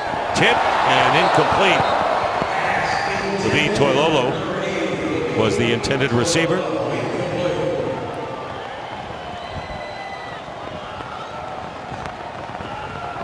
Again, like you mentioned, these linebackers, these free agents, these defensive linemen, the backups, everybody's fighting for a spot on the roster. This is a Saturday. They got to cut to 75 on Tuesday, and then the game is Thursday. And by Saturday, they got to cut down to 53. So a lot of guys you have to make decisions on by a week from today. Don Jones, you mentioned, just made a tackle on Jerome Smith. Short by a yard. So big decision time coming up. The first move. Joe Philbin talking to us yesterday said the one thing that he hasn't been pleased with, not getting enough takeaways, you know, in the preseason. Yeah. The turnover ratio has been minus. He'd like a +10. They had that problem 2 years ago. Correct. And last year, they got a lot of turnovers. 3rd down and 1. Fumble on the play. They didn't get the first down in any event, even if they do recover, the Falcons. Well, the Dolphins have had only 1 takeaway in the preseason so far, and that by Jamar Taylor. Yes.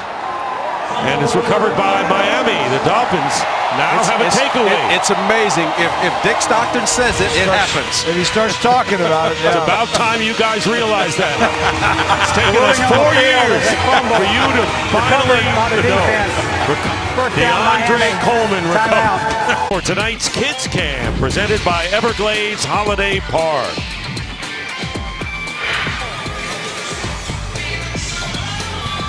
Kids are closer. All the other fans will be closer to the action now. This is a sense moment right here. When you see the kids here having a great time, enjoying the game. I mean, they'll be Dolphin fans for life. You don't know how many grown-ups have come to me and walking around the stadium before the game and say, "Hey, I was a kid when you were back in the Orange Bowl in the 70s. I used to come out and yell for you." And they come back and they just say, "Hey." I say, "Take a picture. Let's go." A Giant with the Charge timeout. And a timeout. Charge to the Atlanta Falcons. We'll be right back. Well, they should get your picture and autograph, Bob. Yeah. The offensive line, Andre Walker, the left tackle. The left guard is Michael Lidke from Illinois State, undrafted rookie. The center remains J.D. Walton. And the right guard, Sam Brenner. Oh, wow. Let's make it Brian Browning. Yes. And the right tackle is Donald Hawkins. 2nd down and 9. Josh Freeman hands off to Jay Ajayi. And he gets to the 36. So it'll be 3rd down for the Dolphins. This is the second charge timeout. Atlanta. So the Falcons 30 seconds. are left now with 1 timeout left, trailing by 1, 10-9 the score. Dolphins trying to win their first preseason game of this season after seeing Chicago and Carolina get the measure of them in the second half. Turnovers being a big factor in that. And the Falcons 1-1, having beaten the Titans and losing to the Jets. And all that doesn't matter a bit. Who wins the preseason games? The only thing you want to do is come through the preseason in good shape. But it's for the record, Bob. Just for the record. It's not, I know. Not for the but what I'm saying is division title. And I think fans. One week into the regular season, you won't remember. No, opening kickoff of the first game of the season, no one will remember this record in preseason. Right. You're right. 3rd down and 4.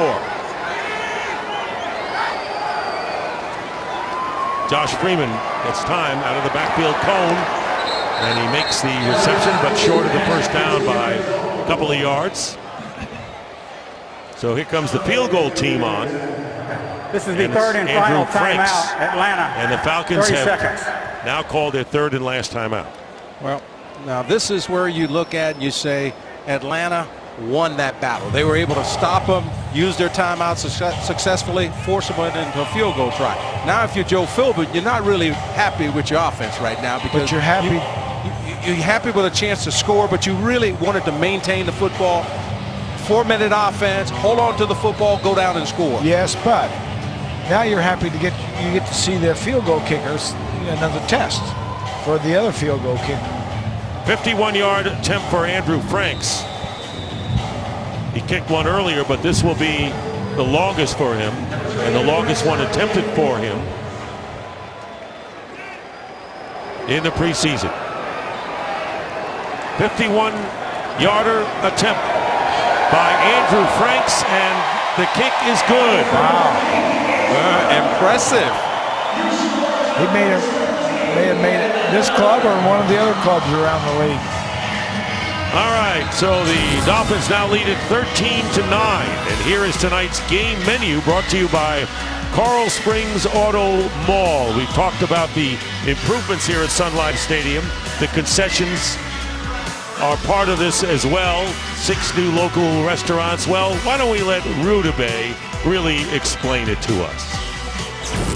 While you guys were busy with the press room hot dogs, I got a tour around the stadium and I tried some incredible food. So many fan favorites have brought their taste to Sun Life, from Sushi Maki to Burger Fi to Sloppy Joe's and Bodega. There is something for everyone who's hungry at a Dolphins game. And our last stop here is Versailles. I need a little quick recharge here with a Cuban sandwich. And guys, how about a couple of Café con Leche sent back up to the booth?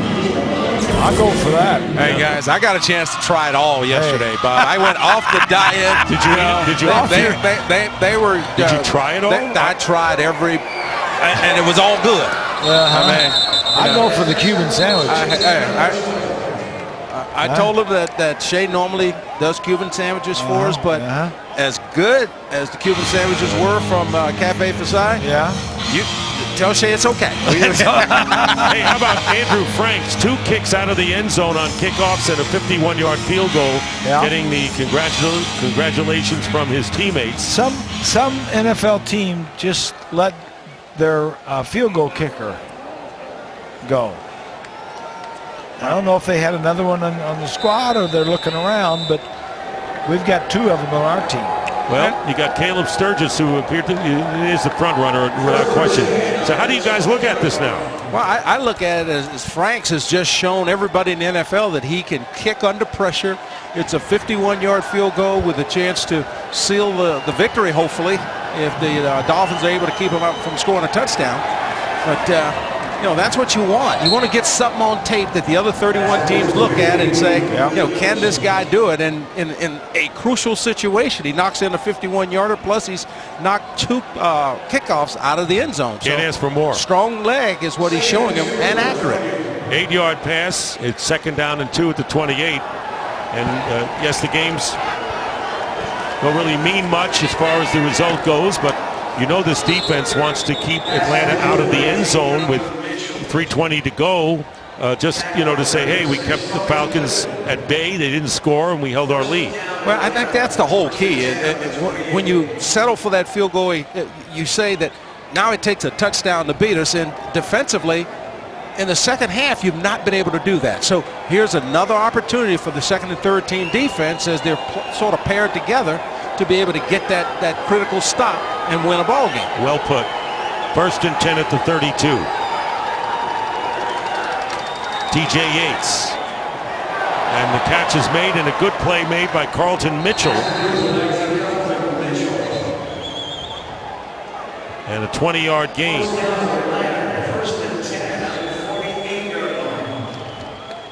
And now a first down at the 48 of the Dolphins. So Mitchell, who's been well traveled in his NFL career, makes a good catch and a good pickup that time of 18 yards. First down at the 48. Quick out to the right side to Nick Williams. Nick Williams with a head of steam. Williams still going, gets inside the Dolphin 30-yard line.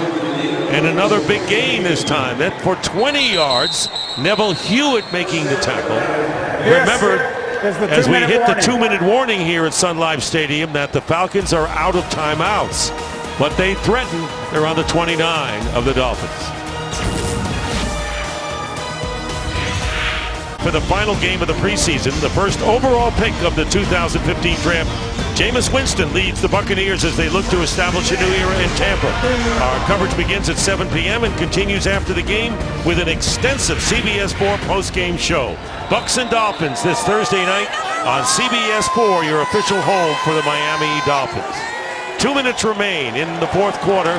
First down at the 29, and the pass over the middle is caught, and Bernard Reedy maybe just shy of the first down, but they're at the 20-yard line, and hurry up they go. No timeouts left for Atlanta. Plus, it's 4-down territory, so it doesn't matter. They've got to score. They need a touchdown. Field goal won't help them. And this pass is knocked away, nearly intercepted, I might add, by Bobby McCain. You made a great point during the break, Bob, and many of them come during that time. Yeah. Chris McCain is in the game now. He started the first preseason game, as you pointed out. Yeah.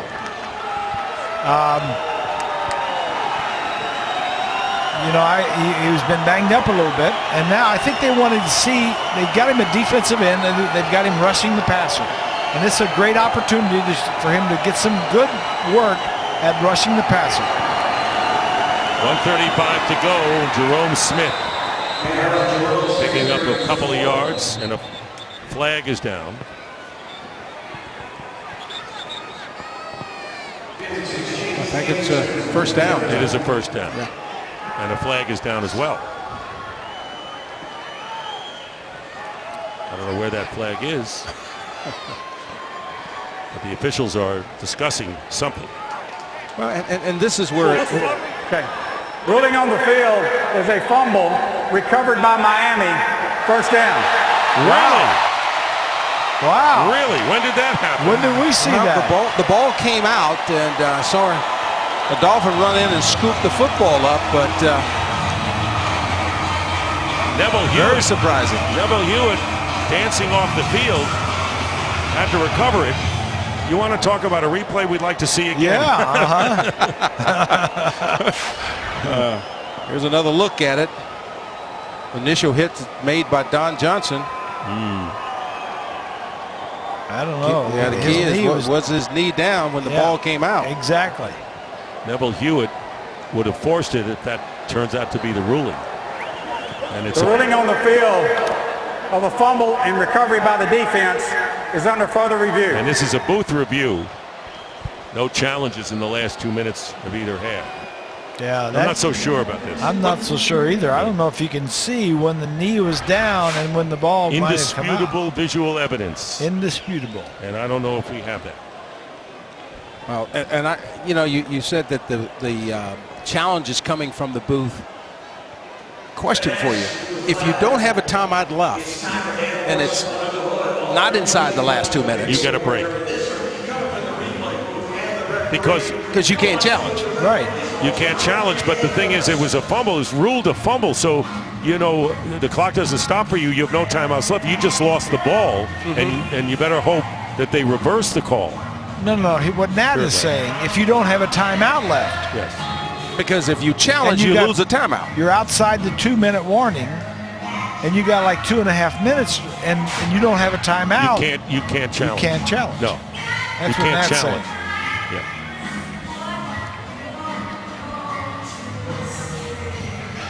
See, there you can't even tell when the ball actually came out. You know, can you guys see any evidence that the ball came out? Well, this might be a better view. Knee. Ball, yeah, he gets. If you could see the arm comes run in. That though. back. Can you run it back and forth a little bit? Right there. Now, whoa. Run it back and forth. And watch the knees. Knee and the ball. See, right there, it looks like he's already swatted the ball out. Hewitt hits. Neville Hewitt hits it right there. Hewitt. Yeah. Hewitt hits. But his knee's down.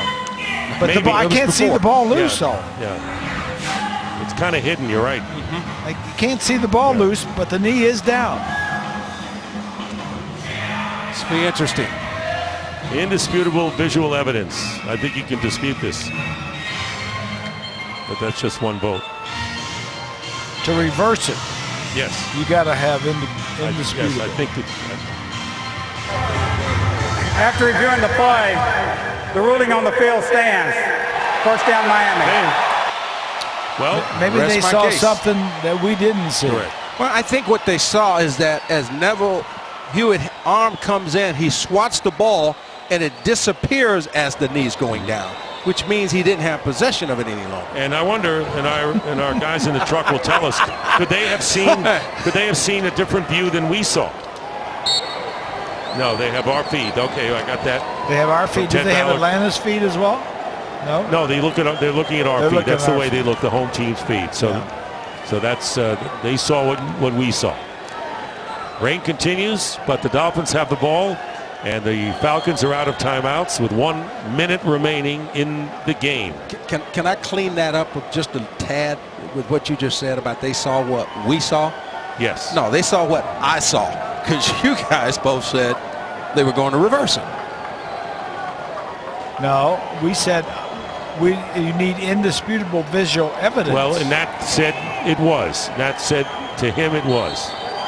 So Nat, if you're running with the football and your arm goes forward, you can see the football. The ball gets swatted out, and now you see your arm. There's you no ball. don't know what indisputable means. All I know is that without a doubt, Dolphins football. Without a game doubt. over 13-9. Right. Game is over 13-9, the final score.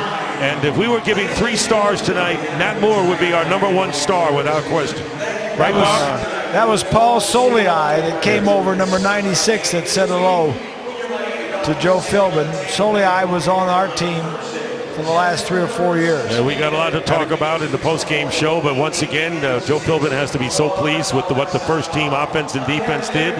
And the second half, they managed to hang in, and instead of losing any advantage they had, they hung on and won 13-9. Final score on the first game here at Sun Life Stadium. The first view for people to see, refurbished, just phase 1 of it. We'll be back with more in just a moment.